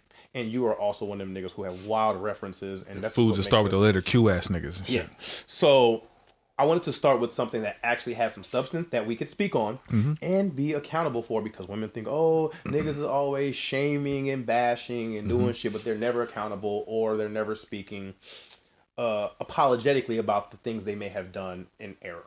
Okay. So, based on, erroneous living, because everybody's made mistakes, I wanted to talk about the things that you and I and other men often do wrong in relationships, and you can say, yo, I fucked up. So, and again, to piggyback off last week's episode, that's not really an episode, I mentioned that I was spiteful and petty. One of my things is, I'm not always spiteful and petty. Only when I'm provoked. However, I'm a sensitive ass nigga because I feel like everything is personal. And a lot of times shit be fucking random. But it'll just touch me in a weird way. And I'm like, damn, I can't believe you would do that to me. Nigga, they didn't do that to me. They just did something and it just happened to affect me a little bit differently. So on the realm and the cusp of the spite and petty thing, something I do often is mistake that women will be doing something to hurt me. that's not how women typically move. I think women are some selfish motherfuckers. Hey, y'all want some beer? Y'all want some beer? Oh yeah, Whatever. Yeah, please do. So theoretically, I feel like women don't. Don't put it down. Just drink it and pass it back over here, because you won't niggas see the label. Shit. Matter of fact, tear that shit off. Yeah, and it can be wild cream soda. It looks like a big ass cream soda bottle. But no. So while you get a little bit of the food in or whatever. No, yeah. Repeat the last sentence though. What you said. No, I feel like women don't do things maliciously. They literally do it selfishly. And I mean this because men do this too. But women don't realize when they're being selfish at all. So it's like a woman will do something. Like, again, last week, if your girl is feeling sexy and she posts a picture and she got all her goodies out and you like, damn, I know how niggas is because I'm a nigga. And pussy poking out a little bit in the bikini or something. It's wild. She just got out the motherfucking ocean, threw her hair back, frolicking on the beach, got a little sand on her motherfucking thigh, dent looking good in the sun, and then screenshotable by exactly. niggas that are not her boyfriend. Screenshotting this shit, and it's like, this is the one that's gonna get mad DMs. No question. But the thing is, Nigga, I'm the person who would, I'm sorry, this cornbread is fire. I wish I would have started eating this while she was here. No pun intended. She'll see. But she said she want feedback, and she knows the shit good. That's why she want feedback. I appreciate her, but whatever. That fucking pudding was phenomenal. Screenshotable offenses. Yeah, the picture. So the thing is, if you got your ass out and you got your titties out, you're not thinking. A lot of women are not thinking, I got my ass out and my titties out. Yeah, they're thinking, I'm on vacation. I'm on having vacation. Fun. It's a good fucking picture. My goofy ass is at the crib at 10 o'clock, just turning my phone on, like, damn, you got 137 likes of you in a bikini with your pussy poking out? Nigga on the corner crying like the Shiggy show. Nigga, I'm in the fetal position in my bed, like, why is she trying to break up with me? Why is she trying to get mad dick? She trying to cheat on me? And it's not that. It's literally like, I just want the likes. And I'm not saying that likes mean everything to every woman, but seemingly it's just that men mistake things. And this is when we start to strike back. And this is where the fucking recursor of niggas being dumb is being dumb. It's like, hey, so she posted this picture on the internet of her with her bosom out and got wild sand in the cleavage and she got the wild, all this good shit. And she looking real good. All these niggas. This is hypothetical or does it really happen? It happens, but not that. Picture, just me throwing it out there. But this is a hypothetical, which is basically it's not what it is, but I'll mistake it. And instead of communicating about that, my goofy ass would jump off the deep end and slide in somebody else's DMs or like a picture from somebody else that's seemingly the same that might look thirsty, just so I can play it back on some. So I can't do it, but you got 127 other niggas. But in my Nas from Belly Voice, Buns was known for making the bad situation worse. that's what it was though. It's literally, if I took a step back and literally asked a woman, "Yo, so what was that picture about?" "Oh, I just thought it was a nice picture." My goofy ass was like, "So you wasn't trying to make me mad?" She's like, "Nah." But my goofy ass done let her make me mad and then reacted to the motherfucker 3 times and did some dumb shit and tweeted out a motherfucking Lil Wayne lyric talking about fuck bitches get money, and then I done posted an Instagram with a caption, "I don't trust these hoes." All this dumb shit all over the miscommunication. That wasn't even a communication because my dumb ass just perceived it wrong. You want to start? No, go ahead. We go. Okay. Bet. So we had a quick intermission for technical difficulties. I just took about these green beans with bacon. Fucking phenomenal. Hey, I'm trying to save the rest of this shit for the crib. I feel bad for the like, audience. My nigga, like, I knew it was gonna be me and you, so I was like, I'm gonna go 2 meals. You feel bad because the audience can't taste it? We don't Hey, I'm not sharing my fucking food. This shit is great. Nigga. I'm sorry, y'all niggas. Hey, she said we'll divide the plates up. Like, nah, you get what you get. Like, that's what I said. You can choose because I kind of. Yeah, we just feel bad for each other because I know chicken will be fire. I was forcing your hand because I know I had a beer in my bag. So, hey, you remind me of my pops. He said, I told you this story where he was like, I wanted to go see him. And I hadn't seen him since I was a kid. And I went, he got paralyzed. So he was stuck in the hospital. He couldn't go nowhere and shit. So I go to the hospital and he had never seen me as a grown man before. I'm sitting there trying to have a conversation with him, but he was fucked up. He had a stroke, so he couldn't have a conversation. But he could only have like certain words he could say real clear. He could still say cuss words real clear, and the only sentence that he could form that was like immaculately clear where I could understand what he was saying. The nigga asked me, he laid up in the hospital bed, dog, paralyzed on one side. He's like, "You want some beer?" I was like, "Yo, what? Where the fuck you got beer at the hospital?" He's like, "Oh, go look in my bag. Go look in my bag in the closet." Nigga had beer in the shit. Somehow. Yeah, nigga pulling beers out of his bag like my pops. You know, What is my this? mom, Is, it's you my know what I'm mom, saying? your pops. I gotta, but my real dad though. Shout out to my real dad. It goes, you know what I'm saying? My stepdad's my real dad. Okay, you know what I fair. mean? I'm not trying to. Shade him at all. Yeah, not at all. Yeah. Okay. But to pick up where we left off before the technical difficulty, I just feel like men often think that everything is about them sometimes. And I mean this because I think when men make mistakes, we're thinking about no one at that moment. There's no collateral damage when men make mistakes. So I think, without getting too far off, we perceive that women are out to get us when they're really typically just in love with us. And they're so, like, they're enthralled with the ideal of love that they would put everything into it. So when they do some goofy shit, she's like, I just thought I looked nice on a vacation with my friends. I didn't think much of it. So I want to take a step back and say one of my biggest things is being spiteful and petty. So being accountable and self-aware is like, my nigga, I'm not proud of being spiteful and petty, but at the same time, I acknowledge that I am. So it's like when niggas say, oh my God, you niggas don't, all y'all do is talk. Y'all talk so much. Yes, we do. There's no point in me lying about some shit that I know is accurate. And instead of trying to maybe fix it down the line or kind of adjust it when it's, you know, necessary based on the circumstances, I will do so. But let's not pretend that I'm about to stop talking because niggas say, oh, you talk too much. Bitch, go sit somewhere in a silent library so you niggas can be by yourself and not listen to me talk. Oh God. So that's my self-awareness. Like, I know I talk room? a lot. I know that you know I talk a lot. I'm okay with this. You're not. If you're not, remove yourself from the circumstance. So you're good. You're good. So it's just one of those things where I literally think that with men and women, some of the things I've done is I take a lot of stuff too personal that has nothing to do with me. And because I'm petty and spiteful, I react to something that probably didn't need a reaction. Okay. So that's one of my biggest things to bundle that all up is overthinking and overanalyzing how people were treating me when really it's like, nigga, they were just treating themselves. But I, for some reason, took it personal. I'm gonna play your Oh, wow. your therapist right now. Okay, cool. It's the first And play episode. the It's on Mom's birthday. We go get a therapist. Okay. Do you feel like you might want to stretch out on the sofa and lean back? Do you feel like you Favorite need shirt, to y'all. change this, and what could you do to change it? Wait. Nigga talking about change. Nigga, I change. I own one pair of socks, nigga, so I can lessen up my time to get dressed in the morning. What do you talk change? Or All do right. you feel like, because somebody actually provoked a profound thought in me, I won't say that they gave me a good point, but they provoked a profound thought where I said, sometimes the level of self-awareness that it requires to self-analyze and to say, this is the way that I am, sometimes is all the growth that is needed. Right. Not saying that is where the growth has to stop.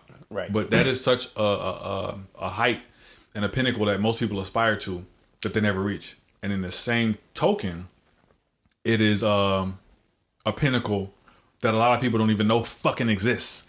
Some niggas just go through life in this rote routine where they like going through the motions and become generational alcoholics and shit and all that, where they don't even realize there's a fucking problem to be dealt with in the first place. Facts. And so with that, nigga, I became self-aware like 3 years, like not 3 years, like maybe 5 years ago. Yeah. So I stopped drinking lean. I used to drink lean, whatever. But I did that because my child was being born. I had a kid on the way. And I was like, I'm not going to drink lean because I don't want my kid to think it's dope. Did I really need lean that fucking bad? No, I didn't really need it, but it was just kind of cool, and I was a Lil Wayne fan. So let me not lie. Self-awareness is me telling you guys I drank lean because Lil Wayne drank lean. Yeah, like the nigga said he had to put Tupac.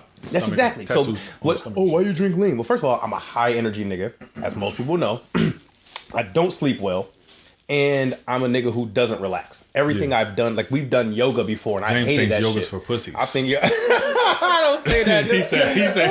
I feel. Well, I mean, I misspoke. I misspoke. He never said that. That's not a direct quote. I was so mad about that shit that I was like, nigga, I was in a sunken place for pussy. I 4 feel like a hours. pussy. I couldn't go lift after that. I couldn't play no ball. Nigga, I couldn't talk no shit. I went home, was vulnerable as fuck by myself. Shut the For blinds. me, I'm a nigga. Like, I need nigga. yoga, dog. Like if I don't have yoga and meditation, This is why I I'm can't not get that- me. get I be low on ready to defense, fight 'cause I'm not flexible. Everybody, dog. I be ready to fucking fight over the dumbest shit. If I don't do that. So basically, my self awareness, like the height of it, it basically like it made me realize that before you fix something, you have to know what's there to fix. So I was the nigga who my whole fucking life I've always talked a lot. My family would be like, "Oh my God, Lil James talks so much. You take him with you." And it's fine. They made me switch cars during a family road trip to Six Flags, my nigga. My cousin was like, yo, somebody put Lil James in the van. This nigga talking my ear off. Which is fine. As I got older, I realized, oh, guess what, nigga? You talk a lot. When I was a child, what would I do when people kept saying you talk too much? I would shut the fuck up. Mm-hmm. And I would take it personal. So I thought the problem was me talking too much. When you did that, would it be like, all right, I'm going to show y'all niggas I ain't never going to say another fucking word? I got that real bad. Again, because I'm petty and spiteful. You make you as an eat the 8-year-old, word, scrape the plate, lick the plate, nigga, exactly. all that. But because I also like spiteful and I was like, I'm petty. At 8 years old, when we're going to fucking Six Flags, I'm like, I'm going to shut the fuck up for the rest of the road trip. And I did. Until an 8-year-old had to talk. And be like, why aren't you talking? Is something wrong? Like, nah, nigga, you said I talk too much. You ain't even gonna give him that. You just, whatever. I wasn't wild, like I wasn't aware like that, but I did tell him, you told me to talk, so yeah. But whatever. So, excuse me. After I realized that as I got older, I just hung around niggas who didn't mind me talking. Mm-hmm. That was the way I fixed it. I didn't fix it by shutting the fuck up. I was like, oh, well, somebody somewhere might want to talk to me. And talk as much as I do. Let me find those people. Instead of saying, hey, let me conform to the masses of one belief system that you should talk less. This is my cousin. One cousin. I guess y'all don't fuck with who I really am. Let me go ahead and find the people who do. It's fine. This is my family. Mm-hmm. I love my family. The niggas don't want to hear me talk. That's perfectly fine. Move around. Exactly. So those were the moments of the self-awareness when I realized just because someone tells you it's not normal or the wrong thing to do or different, you talk too much. What the fuck is the standard for talking? Yeah. What is the standard per day for speech? You talk too much. What is the excess? How many words per minute per day do I need to allot myself so I don't go over the threshold? There's nothing. So because a lawyer would say something different than a motherfucker who's a conductor in a fucking orchestra. Standards are different. So when people say, hey, you talk too much, I'm like, shut the fuck up. But it takes for me to not take that personal. And again, as you said, like to find myself, the identity searching when I'm 12, smacking buns. Mm-hmm. When I hit like 15, 16, I'm like, crack, petty. When I figured out who I really was, I'm like, you know what? This is okay. And I'm not upset if people don't like me. And mind you, I'm younger, but I'm aware because I'm kind of a special breed of nigga. Yeah. And I don't want to toot myself up. Do you recognize that you were a special breed at that That's point? When I realized it because it's hard for you to really tell niggas you listen to Lil Flip and NSYNC. Them niggas can't figure it out. But do you recognize the value in that at that age? Because I remember listening to music on the radio. We had no tape player, nothing in the car. We'd be in the fucking Chevette or the Ford Bronco or whatever we had at the time, listening to the radio, and I'm hearing Bruce Springsteen, Born in the USA and shit in the 80s, and I'm like, this shit kind of slap. Nigga. But I can't tell nobody this. But that's when you figure out that niggas gonna walk in your room and see the CD anyway. You stop giving a fuck. Yeah. I had the Eminem, the Slim Shady LP first. I never had the CD, so I probably gave a fuck a long while after you stopped giving a fuck. Well, whatever you had that you were listening to, whatever it be a tape or whatever, if someone walks in the room like, what the fuck you listening to? If you're like, nigga, I'm listening to this when you're not here, I don't give a fuck, that was it for me. Yeah. I had the Slim Shady LP and all my friends was listening to fucking Toot. Yeah. Nah, but niggas was listening to whatever. Again, Juvenile and the Hot Boys was my favorite shit. Yeah. But then I still had my goofy shit. My dad went on a train and brought me back a Korn and a Limp Bizkit CD. Nigga, I thought Fred Durst was the coolest white boy in the world, my nigga. Because he had the backwards red hat, nigga, and I had the whole. We grew up in the blood neighborhood and all the affiliation. I said, nigga, this shit is phenomenal. I found a cool white boy. This is the 1999 Vanilla Ice. This is what I got here. Facts. Nigga had wild tattoos, had a song with Method Man. Yeah. I said, we on fire. Yeah, that's it. So all that shit was me growing up thinking like, my homie Chubby, who's like one of my best, oldest friends, this nigga didn't like Eminem. This nigga didn't like Limp Bizkit. He was still my homie though. Mm-hmm. He would have all that hood shit, the Lil Troy, wanna be a... But he had all that goofy shit, and I still fuck with him with that. We would come together and like both things, but he would have never been introduced to the shit that I was doing on my own. Right. But that's when the awareness is like, this is my friend, and I kind of fuck with what he fuck with, and if I don't, I ain't gotta listen to it. Mm-hmm. But I'm not about to knock the nigga. He's still my friend for everything else. So when I realized that I could be that person, and for what it's worth is play Pokemon with my Hispanic friend in a social studies 6th period, and then go hang with my homies after school, and we listen to the Chameleonaire Mixtape Messiah album. That shit was fire. Like, I could do both. Back when we thought Chameleonaire was about to be the biggest rapper on ever fucking planet. So it's like I would go home and play Pokemon Crystal, and I'm like, yo, I'm about to get a Raikou, my nigga. This nigga, I'm chasing this nigga. Nigga, I gotta get a Great Ball. Nigga, I didn't care. Because I knew how to separate the conversations. Mm-hmm. I'm not about to go tell my hood niggas I'm about to catch a Raikou, but I am about to tell these niggas I'm going home to play Pokemon. Don't fucking bother me. Yeah. So I understood that. I guess I looked in the mirror early to say, and this is what makes people a special breed, because there's a lot of people who still want to conform with society because they feel like they're being judged. I didn't come from anything.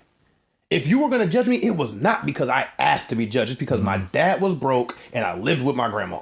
Nigga, whatever you judged me on was my dad's fault. Right. So it's like, oh, this nigga Dusty. Okay, now what? So guess who can't fix that? The 12-year-old. Yeah, exactly. The 12-year-old my can't dad fucking don't sell fix dope. that. I'm sorry. I'm sorry. And it's like, so those are the things that, to tunnel all the way back to the thing, is the self-awareness in my relationships is where it's also to a fault, because my honesty is typically what gets me in trouble. But it's like, if I know who I am, I can help teach the person I'm dealing with what they have to deal with. No question. A lot of people like to lie to themselves. That's enlightenment to me. Yeah. If you lie to yourself, then the person who you're dealing, the kid's mine. Let's go. I'm just gonna throw her under the bus. Wait. I throw her under the bus real fast. Whatever. Great person. When we first got together, she was playing the Lil Wayne Carter 3 album. I just got out of jail. It's another day for the story. Just got out of jail. She had the Lil Wayne Carter 3, was wearing a Carmelo Anthony jersey, had on some Jordan 12s, I believe. What did you have on? Did you have a wild Pelly jacket like when Kanan got released from prison in Power? I was close. I had the Wild Echo hoodie on, bro. With the diamonds on the back. I'm gonna tell you that ass. I had an Echo hoodie, South Pole jeans with the wild colored threads. I remember this. I had these same shoes on though. These motherfuckers is timeless. All black Air Force. I'm just now noticing. I had all black. I had the Pat Bevs. Hey, based off of internet memes, he'll beat your ass right now. This nigga got on the black forces. He got on the white forces. So I never trust a nigga in black forces. They try to tell me never trust a nigga with ankle socks on. You got on black forces. You won.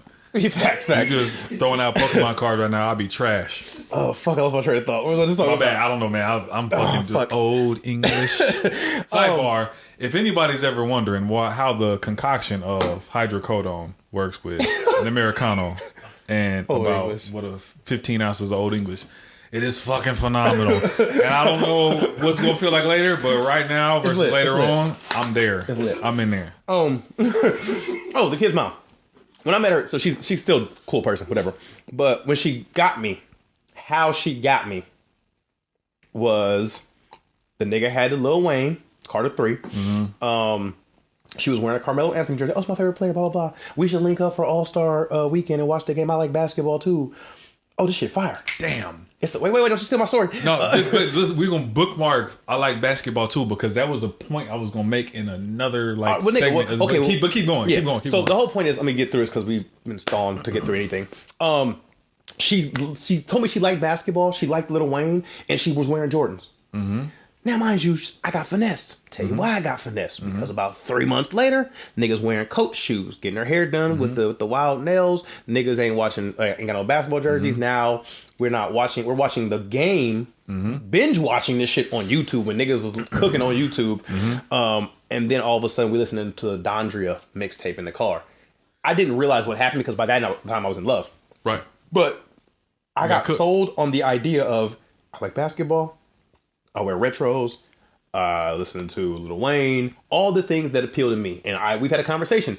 Women are out here trying to appeal to niggas for what reason? To fucking finesse us. The same reason niggas is like, oh yeah, I like long walks on the beach. And I would like to know, are you a Scorpio? Right. Oh, this goes compatible with me. I have the pattern app on my phone. And I just know that our moons are lined up. Fuck out of here with that bullshit. You try to finesse a bitch out her pussy pain. I like long walks to the beach, bitch. I like short walks to the refrigerator. Nigga, I don't even like that. I got kids for this shit now. It's fire.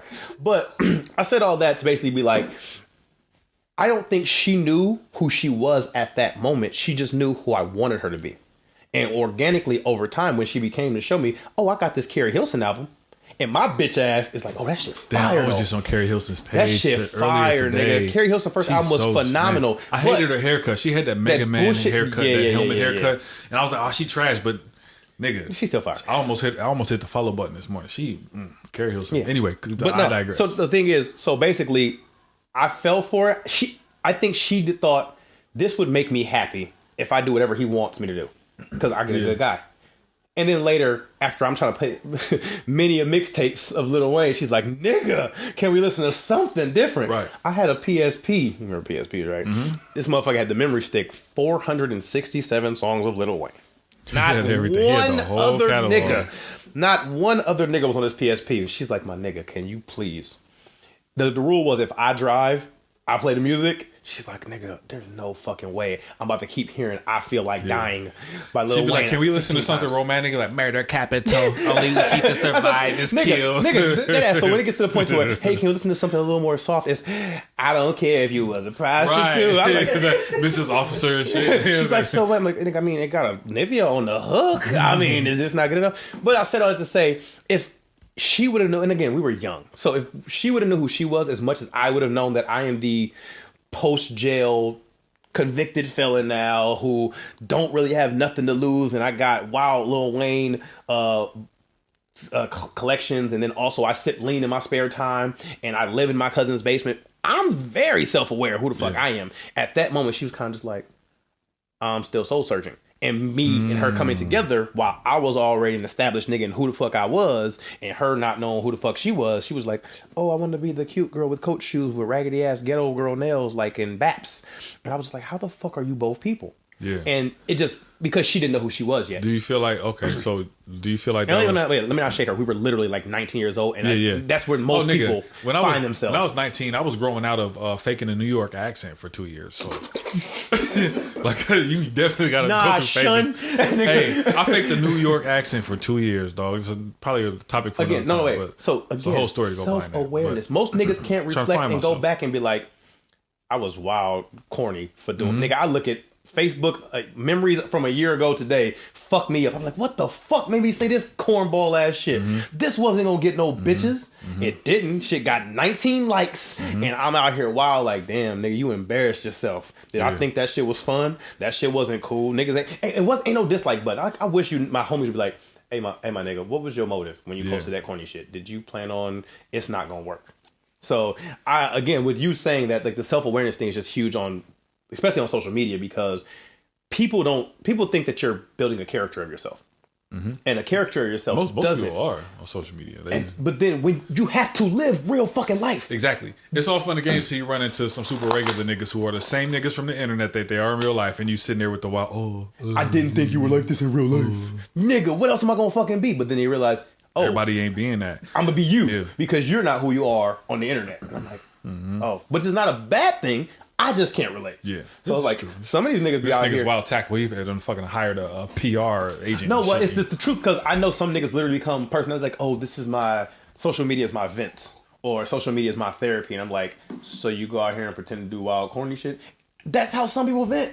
Right. Like, imagine if you're like a wild nigga who just like, I don't have a platform to speak my corny opinions, and then like, I got a cousin. I'm gonna throw this nigga smooth under the bus. Douglas James Boyd. This nigga's like my fucking brother. This nigga's like my fucking brother. This nigga, him and I have been through it all.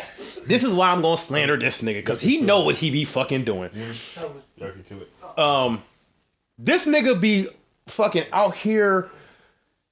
This nigga really will appease the masses on every fucking level. This nigga's a whole blood in public and on the internet, and it's fine until we at the super crip gathering. This nigga, man, come on, blood, all blood, come on. This nigga about to get me beat up because I ain't said a word, which is fine because it's my man's and all that. But nigga, I don't know any better. Yeah. But then when you get on Facebook, oh yeah, I'm about to give up drinking. I'm about to do this and that so I can settle down and work on my business ventures. All right, my nigga, that's cool. Then, hey, man, where the bitches at, nigga? I got Remy on deck. I'm like, wait, what the fuck? I'm taking this nigga serious. I see this nigga in real life. Man, you know I'll just be fucking around, bro. No, nigga, I don't. I'm confused. Like, I love you to death, but one day the nigga said, man, I'm going through it, dog. I don't know if I want to pick up this bottle, blah, blah, blah. I called the nigga. Hey, what up, bro? You good? Yeah, I'm good, nigga. I'm just at baby mom's house, nigga. I'm just chilling. But you know, I'm laying low. You going through Facebook? I was just bullshitting, He's like, man, you know that's some bullshit. Nigga, I don't want to see who's going to say something, nigga. I'm like, hangs up, never talks to the nigga again. I'm not fucking with this nigga. But, again, I understand that he's self-aware that he's not being real on the internet. This is the thing. A lot of people don't respect that self-awareness. I respect the shit out of it. It's one of probably the top 5 reasons why I respect you. oh shit, I'm out here. No, dead ass though, because might be the beer talking. This nigga got me no, emotional but, on my mom's they birthday. said, you know what they say, On my a drunk birthday. man's thoughts. What did they say? How it go? A drunk man do the sober thoughts. Yeah, Whatever drunk that shit man's mean. thoughts. Drunk man's mind speaks of sober man's Hey, thoughts. Candace, this Wait, cornbread is fucking fire. That ain't a drunk thought. y'all niggas mean what I know. Fuck it. I ain't about to try to clean that shit up. But you a self-aware nigga. So some people might think whatever about this nigga. You know what I'm saying? That you might come across as rude or curt or whatever, however the fuck you want to say it. But I respect the fact that the nigga knows who he is. You know what I'm saying? I think that goes farther than a lot of things that I can say about a lot of motherfuckers. You know what I'm saying? If I'm rooting Kurt, I could probably not be rooting Kurt. But you know that you are though. I don't mean to be. That's not my intent. When somebody says, "Hey," but you the type of nigga that'll say, I can see how you took it as that, and still not apologize to the motherfucker because you just like I said what I said. I am who I am. Like, if I go back and say, what more do you want from anybody? You want to be lied to. If you don't want what you giving somebody, like you a person that's basically saying you want to be fucking lied to through niceties and kindnesses and shit like that, and then get you all the way 6 years into our friendship and be like, you bitch ass, and then find out, he's not the guy that I thought he was. And then you've been finessed. And as far as like women go, I always feel I feel like I'm you know what I'm saying, the same nigga to a degree. If you don't like my honesty right now, you respect that shit later on. Because I didn't waste your motherfucking time. And that's always been like, you got to have principles that ground the shit that you do in the present. Piggyback off that. When we talk about what women want, and they'll tell you what they want up front, and they say, don't waste my time if you on bullshit. And then you don't waste their time and they get mad. Oh, why all men ain't shit? Why men trash? Oh, you just want to fuck? You just want to fuck? Okay. Why you tell me you just want to fuck? At least pretend that you didn't want to fuck and ain't that what you not? What the fuck do you want? You want me to lie to you when I know I just want pussy? And I'm like, yo, so for me, I'm gonna put this back on me because you're still drinking and shit. I need you to be wasted by the time end of this. I'm trying to. I was not really a big kisser. Wasn't really a big kisser. My numbers on kissing has not been lit. So I would try to take women down. Let me take you like that, take you down without kissing them. Yeah. So, and it was successful. So I learned that a lot of women think that you can't have sex without kissing. It took for me to realize that I've been doing this, and women are like, this nigga didn't even kiss me, and I still let him fuck. I'm like, I thought this was okay. I started telling women off the rip, I don't be kissing like that. Yeah. So if you choose not to give me pussy because I'm probably not gonna kiss you, let's say both of our time. I guess I'm sorry. It's perfectly fine though. I'm giving what women say. Give me the opportunity to choose. And if you're like, hey, there's no way I'm gonna have sex with you if you don't kiss me. Well, I guess we're not having sex. Guess who's okay with this? You made a choice and you stand on it. What I'm not about to do is change my mind on what the fuck I committed to because you like gave me an ultimatum on, well, if you really want this pussy, you gotta kiss me. No, I'm fine. I'll be rude and curt and stay who I am and keep being who I am because I don't want to ever feel like I'm conforming to maintain an agenda or follow a motive that never was there. Right. Again, I could be trying to fuck you. But if I can't use the tools that I'm already set up with, which is who I am, I'm like, oh, I guess that I'm not the nigga for you. I guess you got to find another carpenter with different tools, and he can actually fuck the project up. So that's what for me with the whole rude and curt thing. It's like if I'm rude, I apologize if you were offended by it. Yeah, I'm not apologize for doing what I did because it wasn't my intent. Right. And we always say, don't judge me on what I do, judge me on what my intent was. Of course. My intent was to be a cool nigga. And to just be jovial and have a good time and not rub anybody the wrong way. Maybe y'all know, y'all my fucking friends. We work out. If I'm talking shit, it's literally like, I'm just gonna push you. I want you to be great. I don't want you to lie to yourself. But it might come off as, man, this old nigga always talking shit, man. This nigga blah, blah, blah. That's cool too. As long as you do the extra fucking rep on the bench, exactly. My nigga. Because guess what? If you hate me if you hate me for 45 minutes and all of a sudden you just did the best bench press of your life because you were angry with me and you just channeled that shit through your bench press, success. This is what I'm here for. It's like the Tiger Woods dad thing. Like, hey, my nigga, I pushed you to the limit. Right. You'll thank me for your successes later. Yeah. When you fucking a bitch and you in plank mode and your core tight and you can laugh, you lit, boy. You welcome. He gonna be like, I think James, corniest nigga in the world. All them motherfucking ab rolls worked into something, nigga. That's what it was. Yeah. So, but yeah, we never really finished the topic. So, what if let's circle all the way back? What is something you've done wrong as a man in a relationship, or something you feel that men do wrong that doesn't really accommodate women or often sabotages relationships? What is something that I've done wrong I mean, you can use yourself, or you just think that your friends do wrong, or whatever. Like, some of us like to just flirt too much. There's always that. But what do you think men specifically that women might not know about? Yeah. Like, my shit, I don't think women know that I'm spiteful until I do. Like, really, my nigga, you did that? Yeah, this is from 6 months ago. They're like, what the fuck? You're fucking diabolical. But until we communicate these things on our platform, explain that this is the shit that goes on behind the scenes that we never vent about. I mean, I'm gonna throw a curveball here. I'm mad you got your non-gay hands right now. You trying to stop me doing Playboy and shit. That nigga still trying to stop me. Hit my fucking b-boy pose and shit. Look like my cousin. You know what I'm saying? But I feel like something I don't do. And first, when I say this, you know what I'm saying, probably like a lot of women probably like, what? What does he mean? It sounds misogynistic. Oh my God, we're turning this podcast off. Just bear with me.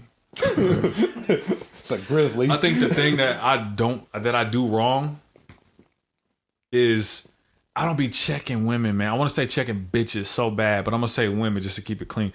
I don't be checking women, and the reason why, and people are like, what is being checked? Because a lot of women will openly admit that they want to be checked, that they want a man. I want a man to put me in my place when I'm wrong. Fuck that shit, man. I'm not checking nobody. I want a woman that's gonna self-check. Huh? Daddy issues or no? Daddy issues for them. Is that I think so. From? Oh no, I think most of those issues stem from daddy issues. Like, the dad didn't talk cash shit to them, so they're like, I need somebody to put me in my place because my dad let me cook or whatever I wanted or spoiled me. I mean, we could have a whole episode on daddy issues. Damn, I'm gonna get slandered in the comments for that one. We'll just use it as extra material. For future podcasts. I got a couple women I know with dirty pistols they like to shoot. In real life? No, I just made that shit up. It sounded good. It sounded good. I ain't got nothing. Shit. Hey, I be arguing with women all the time. I got nothing for y'all. And I told you, women be trying to argue with me because I can't fight them. I'm like, fuck, y'all won. I can't say shit back to you. Send your uncle, send your baby daddy, and I can fight you. Ever since Otherwise, Donald Trump I can't got do elected too, I hate saying Trump card, but that's their Trump card. It's like I know this nigga's not gonna put his hands on me, so I'm gonna say wildest shit. Nigga, I hope you have a man, please, so I can fight that nigga. Because otherwise, I'm sitting here in the DMs like.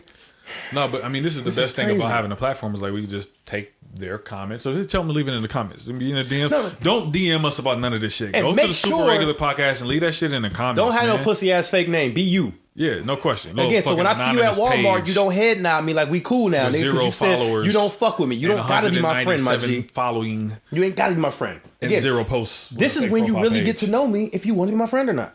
So if you get to know us more now and you're like, yo, these niggas is something different than I thought they were, you can either say, hey, I want to jump on the bandwagon and niggas is cool, or you can say, them niggas are nothing like I thought they were. I'm never talking to them again. Yeah. Guess what? That is fine. We are okay with either or. When you tell us the ration, hey, y'all niggas was wild outlandish and kept saying, bitch, I ain't like that shit. Right. Yeah, bitch, cool. So, but that's, again, it just stems back to where the self-awareness of this platform is like, we don't want to rub somebody the wrong way. That's not our intent. But we also don't want you to think that this is a free-for-all for just to judge and speculate on what we're talking about. Mm-hmm. If everyone had lacked the fear of judgment like we do, they would have a podcast. Otherwise, they hide behind social media. Exactly. And they use other people's platforms to springboard off of their shit in order to get their ideas. You drop the wild Facebook status and a nigga get underneath your shit with the wild, no, but what about, nigga, make your own post. Let me see how many likes I can get on the Shade Room. See how many likes you get on your own page. Motherfuckers ain't listening to you. They're not checking for your shit. Nigga, you want to go stand in the crowd on some fucking Loki shit outside the motherfucking, the first Avengers or whatever. You just want to stand up in a crowd of people and voice your opinion because it's like unpopular opinion. Yeah. Everybody who's watching my status probably either likes it or doesn't like it. And guess what Facebook has? A like button. Mm-hmm. They do not have a unlike button. And what do you do when you don't like something? You go the fuck on. Move on. You move around. You scroll on. You move. And you keep going. It's like that Simpsons episode where they had the billboards come to life and shit, and they found out if they didn't pay attention to the shit, it go away. If you don't like it, just don't look. My nigga, just don't look. That was a song. I'm dead ass. Block me. I will never fuck with again. Hey, what I say on that post? I said block us in advance, whatever. My nigga, I'm with it. Because guess what? I don't mind. There's some niggas I don't like. My cousin Doug, I love that nigga in real life. That nigga on social media, I don't need none of that smoke. Yeah. Nigga, I do not want to see you in my feed lying to bitches for 13 hours consecutively, all to be shooting dice with us an hour and a half. Right. I'm like, nigga, how did you make 14 dates and you're not with none of them hoes? Shit is crazy. Getting back to blockable offenses, I want to remind y'all that I said I don't want a woman that needs to be checked. And for me to expand on that, like, I feel like that kind of gets misconstrued with the idea that, like, I want a weak woman. No, I think that there's, like, power in reserve. You know what I mean? Like, my desire to allow a woman to be trumps everything else. So I feel like I want a woman that's strong enough to know who she is. I don't want to have to. Oh, you was wrong, and you know, say you did this, you did that, and I don't even know if that's like doing wrong, not wanting a woman that needs to be checked. I don't really know what I do wrong. Like, I mean, and that might be a level of self-awareness that I haven't attained. Well, I mean, I think it's just meant like where are the mistakes you made. The mistakes that I've made. The mistakes you made on a general basis. I know this nigga. That problem that I have is with humans in general, but it seemingly is more prevalent with women. The mistakes that I've made on a general basis is like, I'm an intense nigga, man. Like, I'll just go on. I'll repeat myself like in different ways. Like, I'll never repeat myself. I'll never say the same thing twice. Right. But I'll say that shit 45 different ways. I'm like, with my kids and with my women, like, I am a very particular dude.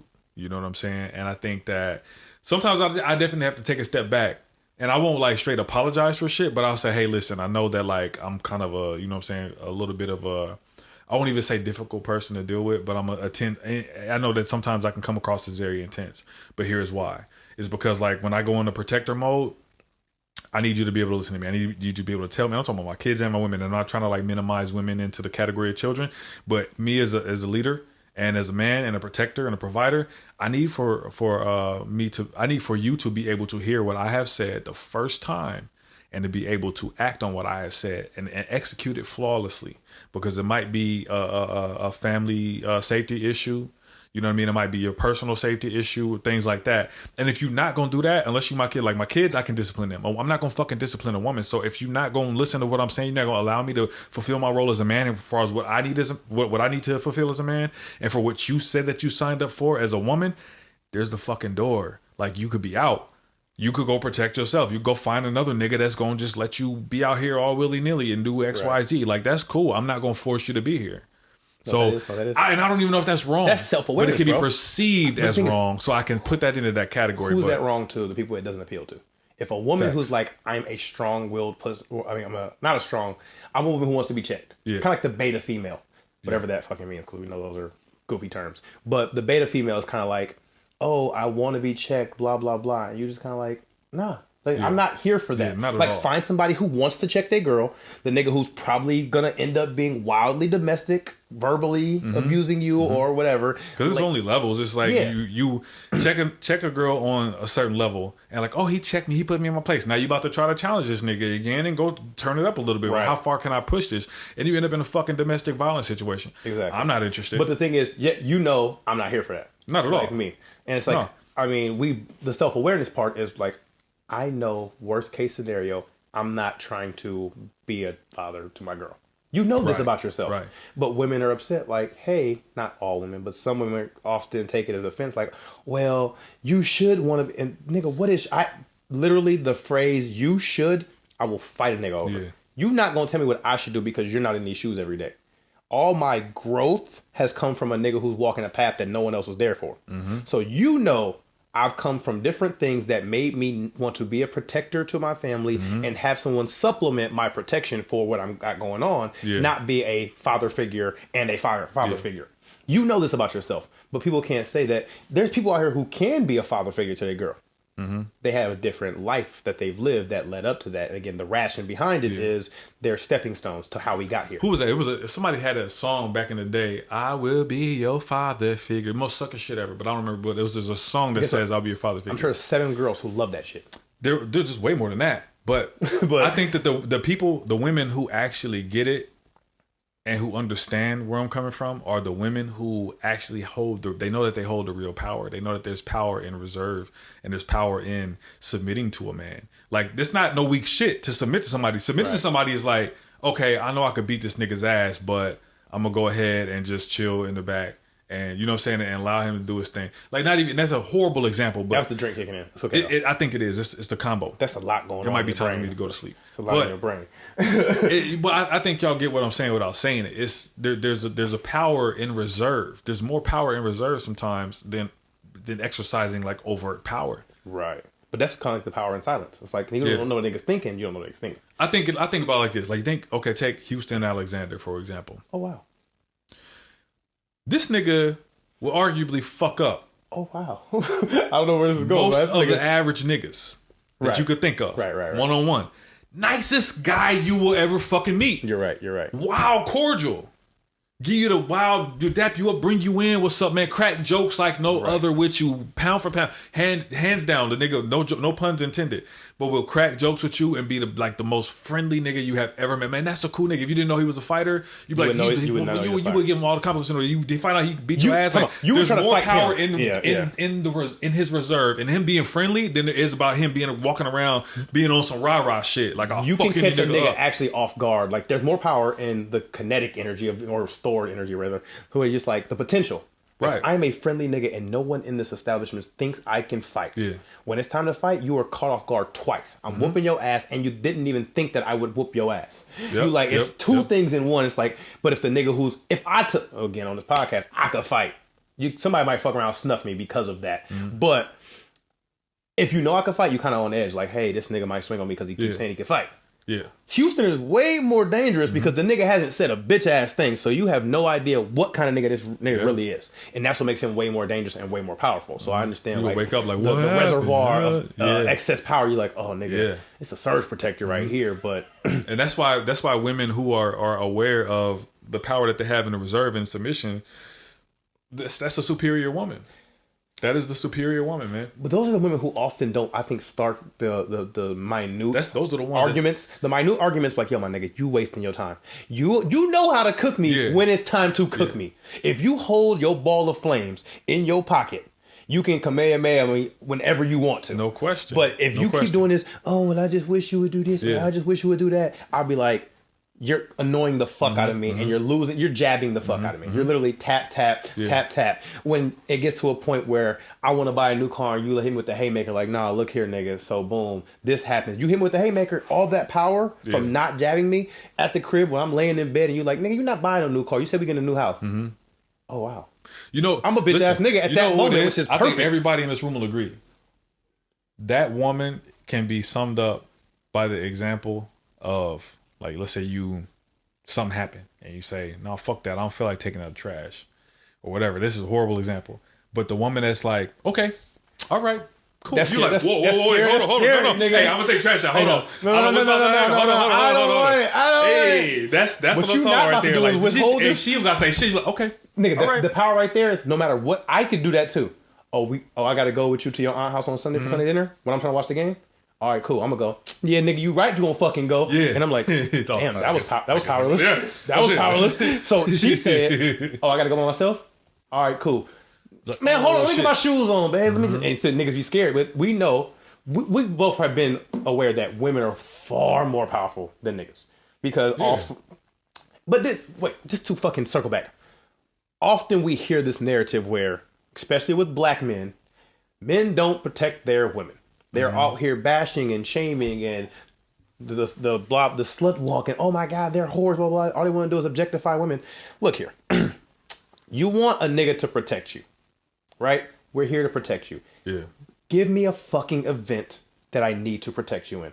The stupid little argument you had with the cashier at Hy-Vee wasn't a bitch ass thing. Not at all. But when the guns start flying and guns start blazing and I gotta dive in front of you and the fucking kids to take all 12 of these shells, that's what I'm protecting. You think, they don't protect the black women? Fuck them internet comments. Fuck them niggas who was in your motherfucking YouTube blog about eating fucking food and smacking your lips and you thought, they talking about the way my smack sound. I don't give a fuck about none of that shit. Yeah. Delete your channel. Call it a day. Go find another job. And what we're not going to do is pretend that I'm not going to dive in the fucking ocean when you and the kids get taken away by a fucking tidal wave. And what I think that a lot of them get fucked up is that they misconstrue true protection for caping. Oh, wow. I like that. I like that. That a lot of women say that they want a man to protect them, but they really want a fucking Captain Save a hoe. Or Captain Save them. Because I'm not saying all women are hoes.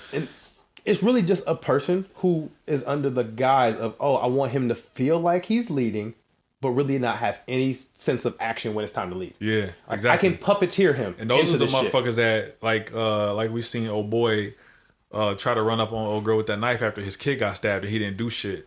Like, those are the ones that he probably was fluffed up on fake confidence. You seen that shit? I'm like, I'm not, and again, everyone is different. Not judging the nigga based on culture. I heard they were overseas. Whatever. Circumstantially, I can't speak on what he did. I can speak on what I would do. And a lot of niggas, is true. This is fair enough. A lot of niggas also become Indiana Jones. Talking about, nigga, if it was me in that mine shaft with the boulder, I'd be fast as the motherfucker. All right, nigga, wait till the boulder chase you and see how you lay the fuck down. We'll see. But for me, I know my level of stupid, and I'm high with the self-awareness.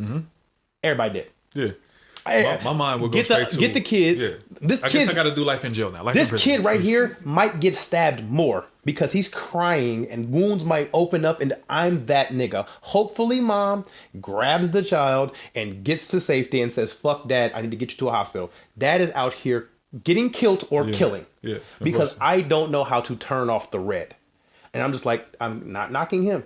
And again, it's like in that moment of reflex, I feel like I'm a protector, especially of women. So women and children, that's all I really care about. It's like, I don't care if it's your woman, anybody in here's woman, I don't have to know you. I'm like, nigga, I'm the nigga who be like, yo, so something happened to you. You're on the side of the road and your tire's fucked up. I don't want you to get abducted by a fugazi. That's what happened nigga. to me, and that's part of the reason why I brought it up. Like, I actually got called a captain saving by two of my homegirls. Like, two homegirls that I never cracked buns. Like, they're real straight homegirls. And I went, and I was like, I don't want these bitches to get abducted. I went out and changed their tire. I was in LA, and they lived out in LA too. And these is, you know what I'm saying? Yeah. So I go out, I change their tire, and it's like on the freeway, 2 in the morning. You know what I'm saying? That cars just flying by my fucking head because I had to give them my spare tire off my car. Like, they didn't have a spare tire. They in this little fucking CLK Mercedes and shit without a spare tire. All the way out, I don't know where the fuck they was, where they was coming from. But my head is by traffic, nigga. 90 miles an hour, LA traffic and shit. And I'm changing a tire with a flashlight in my mouth trying to figure this shit out, right? Not thinking twice about it because not even thinking twice about these my homies. Mode. Like, I'm trying to protect them. And then they told me the next day, oh, thank you for being our captain, save them. I'm like, I should have left these bitches on the side of the road to talk and sit on their phones. Why is there a negative connotation with you being it's crazy. You want a man to protect you. I think it's the type of niggas they was used to dealing with. But it's like, you know why? Once you find this nigga who did this, you should be like, yo, this nigga's a unicorn. Because all these fuck niggas in LA that I've dated don't do shit like this. And your intent was not to let me get underneath this car so I can change the tire and get some pussy. You're like, nigga, I'm caring about your well-being. Yeah, that was it. And when our narrative is, I care about the well-being of these people. No, if it was really, anything outside of that, I would have definitely, as soon as I met either one of them, hey, I'm trying to crack buns, and then that would have been where their relationship ended. But it's interesting. And that's definitely the type of person I am. It's interesting how we're condemned to, oh no, you guys don't ever want to fucking protect the black women when your comments you just want to bash. I'm just like, so at this moment, when it comes to the dumb shit like reality TV, when y'all at a fucking bar fight and a woman is wilding out because she's half drunk and threw her drink on a nigga and her nigga won't protect her from another nigga, it's like, is that what you really want me to protect you from? Mm-hmm. Or do you want me to protect you from a fucking mad LA traffic while you're sitting outside and your phone's about to die and all this other shit? What would you rather me protect you from? And I think that's like, it's not that we don't protect women. They think that we're always going to protect them. And like, and cape. Yeah, and when put it all under the same umbrella. When does the self-awareness kick in where you have to be an adult?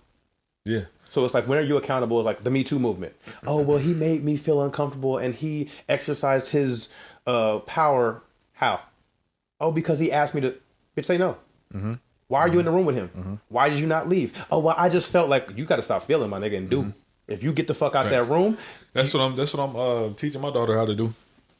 Like I said before, when I was arguing with somebody on the internet for whatever fucking reason, and it's a Game of Thrones reference that a lot of y'all not gonna get, because I feel like the people who listen to our podcast might not be best, you know what I'm saying? The biggest so you basically saying I'm you going back to one of them niggas like that's me. I can't listen to NSYNC. You know what? Matter of fact, everybody gonna get this reference. There you go. Let me clean that up.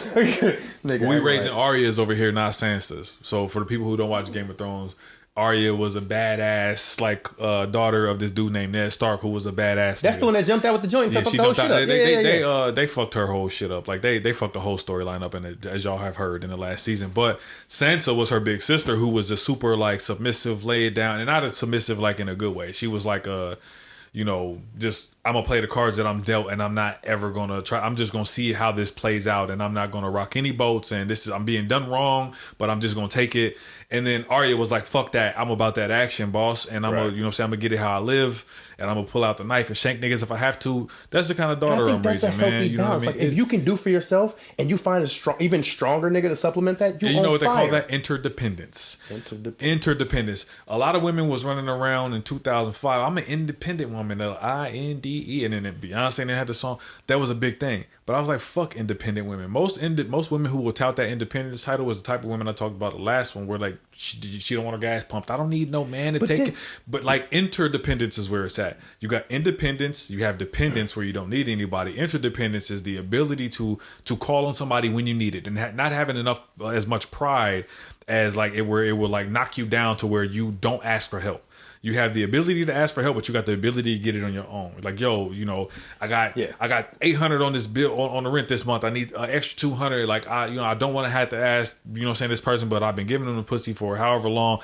Hey, you got an extra $200. Like, instead of I don't need no man. Like, that's like, I think that's a weakness. You know, the craziest shit. Like piggyback on that point. I think it's hilarious because women, especially out here in social media, just get you a woman who can do both. Both meaning of multiple facets of things. I've learned this shit. Women, what are you trying to attract? You want to prove to other bitches that you're good at other shit. Guess what a nigga don't want? A bitch who can do landscaping.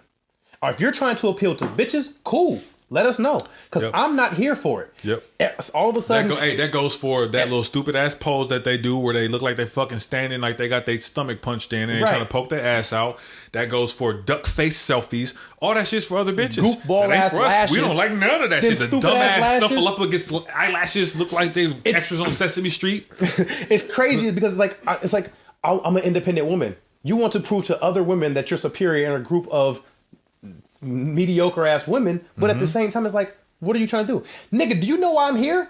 To build everything, bitch. I need a bitch who can't put together her TV stand so I can have a reason to come over. Yeah. Bitch, if you are it ain't nothing but particle board and a 6-page manual. Nigga, I used to cook off burning CDs because women weren't tech savvy. Nigga, I'm like, yo, I need you to need me. If you can do everything I can do, you can cut your own grass, bitch. How am I gonna finesse you out your pussy? Right. I need to cut your grass with fire rows so I can get pussy. Yeah. If you take away all my facets to get pussy, what I gotta do? Buy it? With my fugazi ass resume, I got 16 master's degrees and I make 6 figures a year. And guess what? I'm the corniest nigga in the world because I can't even show you my other talents because you're doing everything, bitch. So now I got a problem. Oh, what you doing today? Oh, I'm building a birdhouse for my children. Why? Can kids fucking make a birdhouse? Nigga, let them have fun. For all the bitches that's gonna be checking Martha Stewart hashtags. That's all it is. But the thing is, do they understand why they're doing it? They're not doing it for us.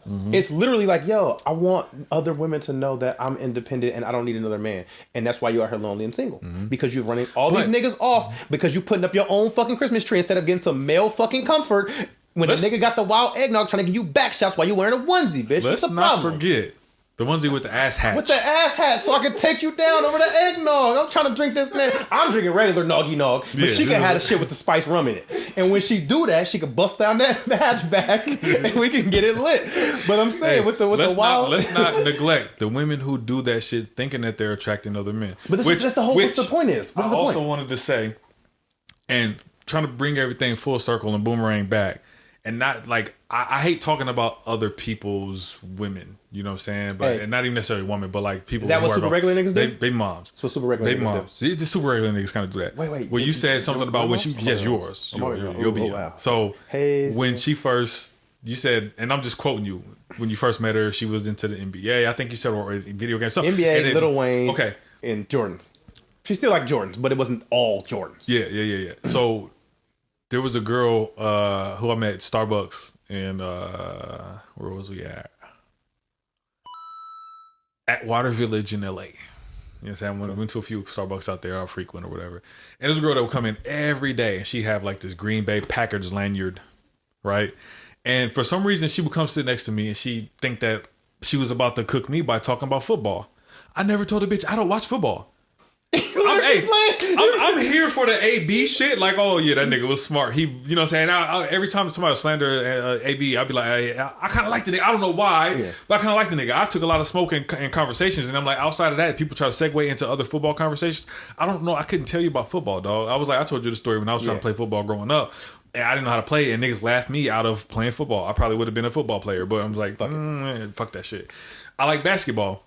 She would come in every day like, oh yeah, my Packers, and blah, blah, blah. I'm like, this bitch probably don't even really like football. She's just trying to relate. Oh, I think she wants to communicate. So I think that a lot of women do that, like, and I'm not saying that it's women out there that don't want to be like, you know what I'm saying, Tim the Tool Man Taylor from Home Improvement. But I'm saying that there is a definite demographic, a definite demographic of woman who is doing that shit to try to affect a greater importance or some pretentious type shit to try to attract men and get niggas in the comments like, oh, so you do your own landscaping? Oh, well, I Can used you to follow up that conversation after that? After you get the conversation started, no, but really what they're relying on, in my humble opinion, and like I always say, we might have to have a woman who does this shit on the show for a valid opinion to bounce off of. But I think that they are relying on the man to carry the conversation after that. So they're just trying to bait them. Yeah. They initiate the contact. Like they might be, you know what I'm saying, dribbling a basketball and trying to work, show off the handles, but they really ain't ball players. You never see them in the Keys Foundation League. Fair. You never see them in that shit. They just dribbling the basketball one-on-one. Or, you know what I'm saying, they might have some fucking beats in their car or some shit like that and just rolling around like, oh, nobody's just slumping like mine. But like, what are you doing it for, though? And they can all be pure motives. It can all be like multifaceted people like we are. I'm not saying that it's one way. But it could be there's a certain demographic of woman out there that does that shit to attract niggas and they got shit to talk about. So they think if I do these what am I trying to say?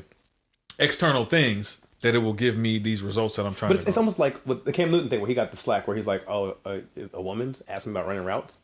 As much as you want to know about football, not any woman probably born before 2000 has run a fucking football route for an organized football team. So you can speculate on what it would be like to run a route. But however, if you know football and you watch this, oh, he didn't do this and that, you're literally like, I have no idea.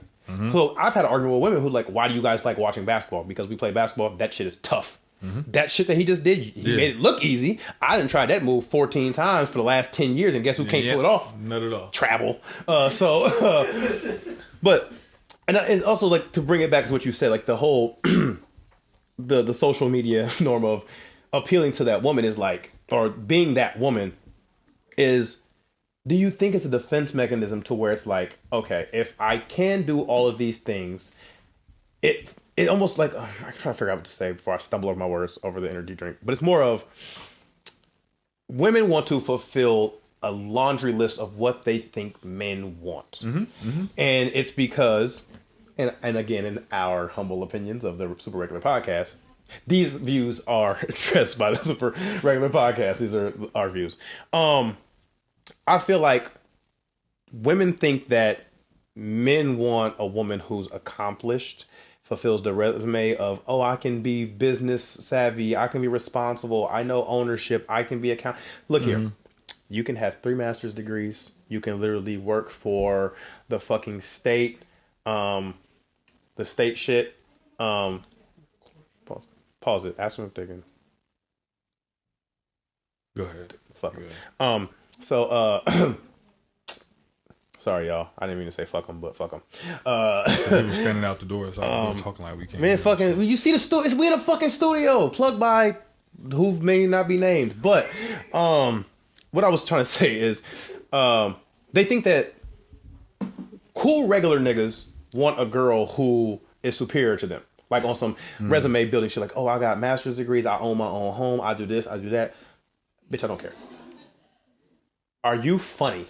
Can you catch these bars? And everybody's not like me. Yeah. I feel like the corny woman with the resume is obviously looking to get a man who is of the same guild. You want to, you can only attract the nigga. Yeah, there's gonna be shallow ass motherfuckers. He's like, yo, so I don't really have much to offer, but I can give you stability and structure and enlightenment on some shit of maybe some business endeavors or whatever. But what I can't do is make you laugh at 4:00 in the morning on some goofy shit. However, that spins back to the nigga who's the goofy nigga at 4:00 in the morning who might be less responsible or whatever it is. Right. You have to really pick your poison. But I think women don't pick the poison. They think they try to live up to the standard of, hey, this is what women have been known to be successful at, and this is what we are boasting and bragging about. Like sororities and Greek organizations. There's so many things you need to be in a Greek organization. Why? Does that make you cool? If you have these degrees, if you're in school, if you live up to these standards, if you do this, if you do that, you're like, oh, well, it just helps. And then putting that Greek organization on your resume helps your resume. Man, look here. Come sit down with me. I can tell you I can use a fucking Excel spreadsheet and do auto sums and shit. And then I can also run fucking SQL Server formulas and shit. I can do all this shit. I don't need a piece of paper to tell you. Yep. And half the time I can get it on my paper and fake my way through the loophole for them and not know a bitch ass thing. So now I'm out here getting paid for nothing. 90% of the time, the paper don't even get you what the fuck you was trying to get in the first place. If you got a legitimate, who uses their paper nowadays? Who accepts the paper nowadays? Nigga, the paper just keeps getting taller. All of a sudden it's, hey, we need you to have an associate's degree. An associate's degree is now a fucking GED in the world. Now we got bachelor's degrees. Like, guess what a bachelor's degree is? You went to college, you owe some money, but you should still keep going. And it's like, okay, you got a decent job. Bachelor's degree used to be like the 6 figures as far as I'm concerned. Yeah. They're like, do more. Now the master's degree is, oh, you're responsible enough to go to school for this long? You are fucking lit. And now you're $250,000 in the hole to get $200,000 a year, and you're like, but how much do I pay back per year for the next 10 years to offset my fucking loans? Yeah, you're absolutely right. It's like an inflation of degrees. The doctorate degree is a new master's degree, like what the master's degree used to be. And that's what is that, 9 years? I don't know. Don't even give me the line. Nigga, how much money do you spend at a prestigious? What are they like 50,000 for prestigious schools for 9 years? That is 450,000. You spend $500,000 on a degree to get a better job. Yep. How the fuck does that translate? I'm not the smartest nigga with numbers, but it don't. Yeah, I don't think. I'm just like, nigga, so you just went in the hole $500,000 over 9 years and have to pay this shit back when? When do you start seeing residuals from this investment? Yeah. Unless you're going to be like an oral surgeon or a fucking attorney or... Right. And I mean, again, I'm sure it starts coming back sooner or later, but I'm just like, my nigga, it's like the lost leader shit. You get your bread later. You do not fulfill the hole. You're still in the hole off the rip. Yeah. But the whole point of me saying all that was, a lot of women think that they can be a mold of what the good woman is. What they say, wifey material? You know what wifey material is? Whatever the fuck you want to do tonight. If you like, I want a bitch who can make me wild fried chicken and Netflix Breaking Bad for 2 hours, that's cool. Yeah. That's wifey material for me tonight. Your wife material might be like, yo, I need a bitch who can run my business and behind the scenes and do this and that. And that's your wifey material. There's no fucking standard of wifey material, but these bitches and the Stepford wives have come together as a collective to create some bullshit like outline of what you should be. And guess what you're doing? Impressing motherfuckers who not gonna lay next to you, not gonna marry you, not gonna make you wifey. Exactly. So you out here, wifey material has been dictated by other wives. They ask me what I'm looking for in a woman, and I always say I'm looking for a woman who knows what she wants in a man. Boomerang that shit right back. That's a bar. You're not about to get no cheat sheet from me, bitch. I'm sorry. You're not about to get it from me. But the thing is, all I can do is give you what I need. Like, I'm like a woman who is self-aware. That's what I look for. Like, I just want you to... And the thing is, guess what, though? That never happens. Because them niggas ain't self-aware. You know why? I know some because dope... their desires change every other week. Listen, not the women who ask that question, but I know some dope-ass self-aware women. Oh, I mean, in the greater scheme of things, but I'm saying, like, if you ask a woman, yo, what do you want in a man today? She's going to give you a fucking pamphlet. And it's going to be amazing because she means every fucking thought in that pamphlet. Give her 3 years with the nigga from that pamphlet. She wants me. No question. Why? Because she's been with this nigga for 3 years. And she's like, yo, what the fuck is on the other side of this tall ass privacy fence? Yeah. What's on the other lawn? Yeah. It's me, motherfucker. What is it? Yeah. The nigga who don't do shit besides workout, don't own a pair of slacks, got 2 suits, only bought per funeral he's attended in the last 2 years. I don't have any. Nigga, I go to funerals sometimes, and every time I go to a funeral, I have to buy a suit. I don't ever dress up at funerals, dog. But and then because you know why? The motherfuckers whose funerals I go to would understand why I can't dress the way that I did. I'm the nigga who like, not even trying to shade you having suits. Because honestly, I should own a suit. Everybody who knows me, nigga, I don't. Jeans is dressing up, my nigga. Every podcast, if you ever catch me in a podcast episode with jeans, like where you going? It ain't me. It's a fucking doppelganger, or I will change outside in the lobby before I come in this bitch with jeans and sit uncomfortable for 2 hours with this nigga. Yeah. Not gonna do it with swamp ass and wild heavy nuts. We're not gonna do that shit. So, but I think as we get on the end of this, it's more of the closing topics of women. If you are self-aware, great. But understand, just like men who want to go from being the workout nigga to a producer, to an artist, to a manufacturer, to starting his own business, an entrepreneur, we go through phases of life. And I think with women, they go through phases of life where they desire something different as they grow older with their experiences and their wisdom. And they're like, yo, I really want a nigga who can take care of me and my family and blah, blah, blah. Understand that your wants, your needs will probably always be the same, but your wants will change. So you're going to want a nigga who probably doesn't. And again, it's with men too, because men get bored. But I think men are more simple. I think women are basically like, when you're 25, you want a nigga who's probably exciting to take you on vacations and shit. When you're like 30, you're like, hey, I'm trying to get into home ownership and maybe starting a side business. And this is all speculative and generalizing and just hypotheticals. But there's a 5-year grace period or so where you kind of be like, everything changes. You see, how many women do you know who go for a corny nigga, and as soon as she break up with that nigga, she get a lit ass hood nigga, and then bounce back to the corny nigga like, yo, that nigga was getting me shot at. I ain't with it. And I'm just like, you know, I understand what you're going through. I see it more often that they start with the hood nigga and then go to a corny nigga, go back to the hood nigga. Well, either way, whatever way it starts, but it always goes back and forth as a Yeah. pattern. And even if it's the 3 niggas, it's like, oh, I got the corny nigga who don't do nothing. Then I got the kind of nigga who's lit, but he's not a hood nigga, but he's out here trying to have all the fun and go to the club, and he's maybe a frat nigga or something. Right. He's out here while communal with the peoples. And then you got the hood nigga, and it's like, you're literally just leaving what you didn't have because you were interested in something you hadn't seen over a course of a couple of years. You have to be self-aware and knowing that, hey, likes can change. Everyone doesn't. I didn't wake up. I want a fucking smoothie every fucking day. There's one day I want a bowl of cereal, and I'm mad niggerish. When they had the protein Cheerios, I eat the whole box in one setting, my G. Guess who didn't? They plan don't make on those that? no more. Nah, nigga, they took them shits out. I was pissed. But so that being like, I love smoothies. And I will drink a fucking smoothie every fucking day. There will be a day where I don't want a smoothie. And guess who's understanding that they don't want a smoothie? I am. You have to be understanding with yourself. Like, hey, I want me a nigga who can buy me things. And then after that nigga buy you things and try to figure out why the fuck you want his conversation and foot rubs as well. He like, bitch, I've been buying you stuff. I ain't got to do that. Right. And then he's like, no, but I want it all. And he like, oh, I don't do those things. Then you got to move on to the next nigga who don't buy you a bitch ass thing. Me. And then I will rub your motherfucking feet and give you mad food. We can go eat, but what we're not about to do is have me spend my bread on you. That's different. I got kids to feed. Bitch, I got kids. Turn up. I got kids too. So, I don't think, I mean, that's we kind of still wildly tangent. We didn't touch 3 of these 4 fucking topics. But not at all. But we can blame Monica and the beer and the Old English and our friends who, the engineers who also sabotaged this shit because they were here gassing us up. We might have a studio audience. We get these niggas to pull up every week. Right. Might have a studio audience. So, I mean, if you don't have anything you would like to add, I think we can wrap up episode 1. No, that's it, man. I'm fucking toast. So we can go ahead and definitely put a cap on it. So, we do appreciate, first of all, I want to make sure that the support from the first 2 bullshit clips that no one fucking... We didn't think they were nothing. Like, when this nigga made them, I thought they were dope, edit-wise and all that shit. Like, but, nigga, I didn't think people were going to, like, think something about it. Like, oh, y'all niggas doing a podcast? Cool. Let me know when it drop. I had 4 motherfuckers be like, yo, when y'all really dropping, though? Or, hey, my nigga, I saw the snippet, but where the whole video at? Ain't no whole video yet. Like, I'm fucked up. Like, wait. I had one of my homies, shout out to my homie Darrell. He was like, yo, you 2 fast-talking smart motherfuckers, really, I think this shit can blow up. And I was like, damn, this nigga.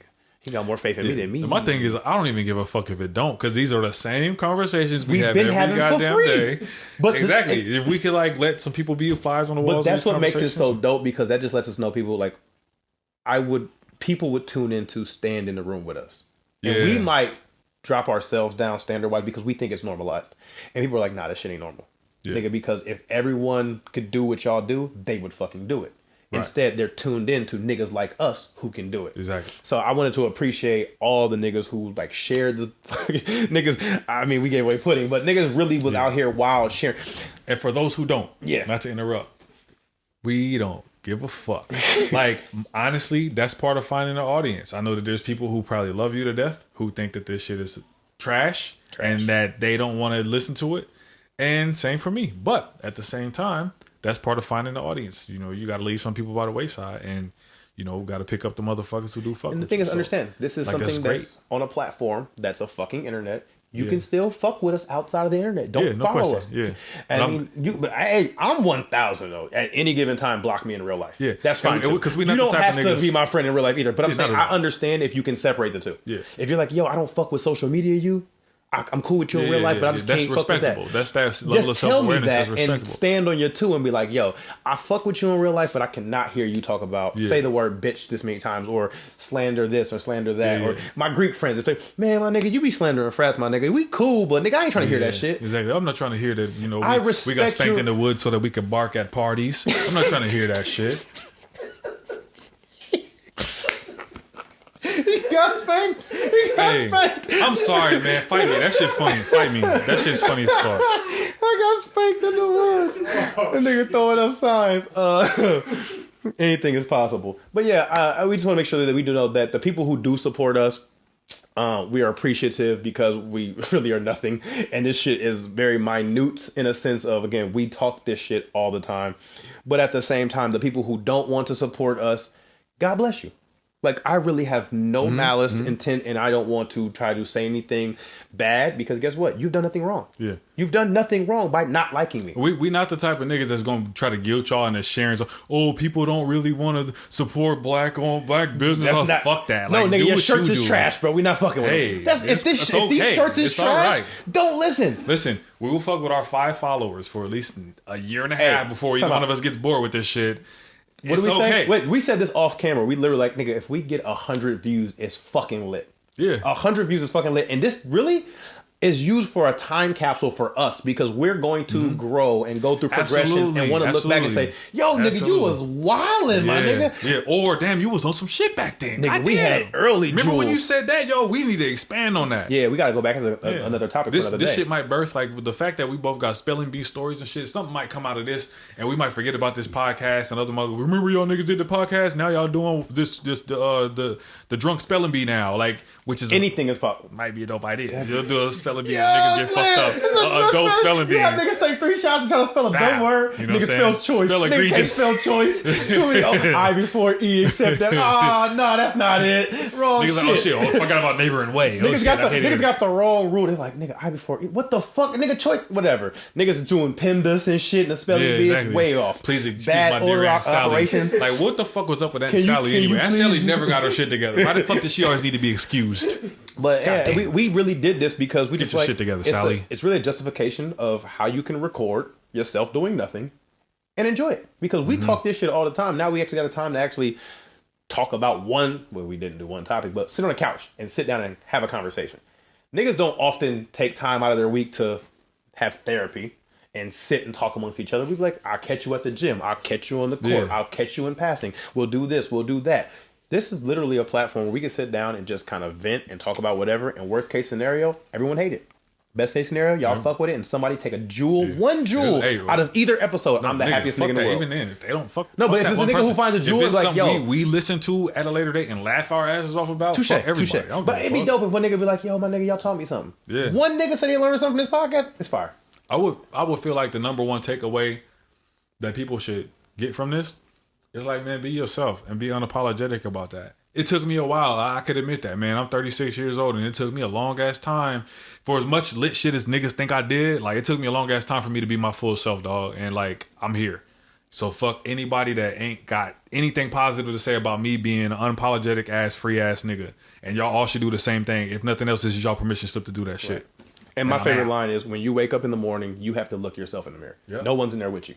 You taking a piss, you turn around, you brush your teeth, you got to look at yourself and say, who am I?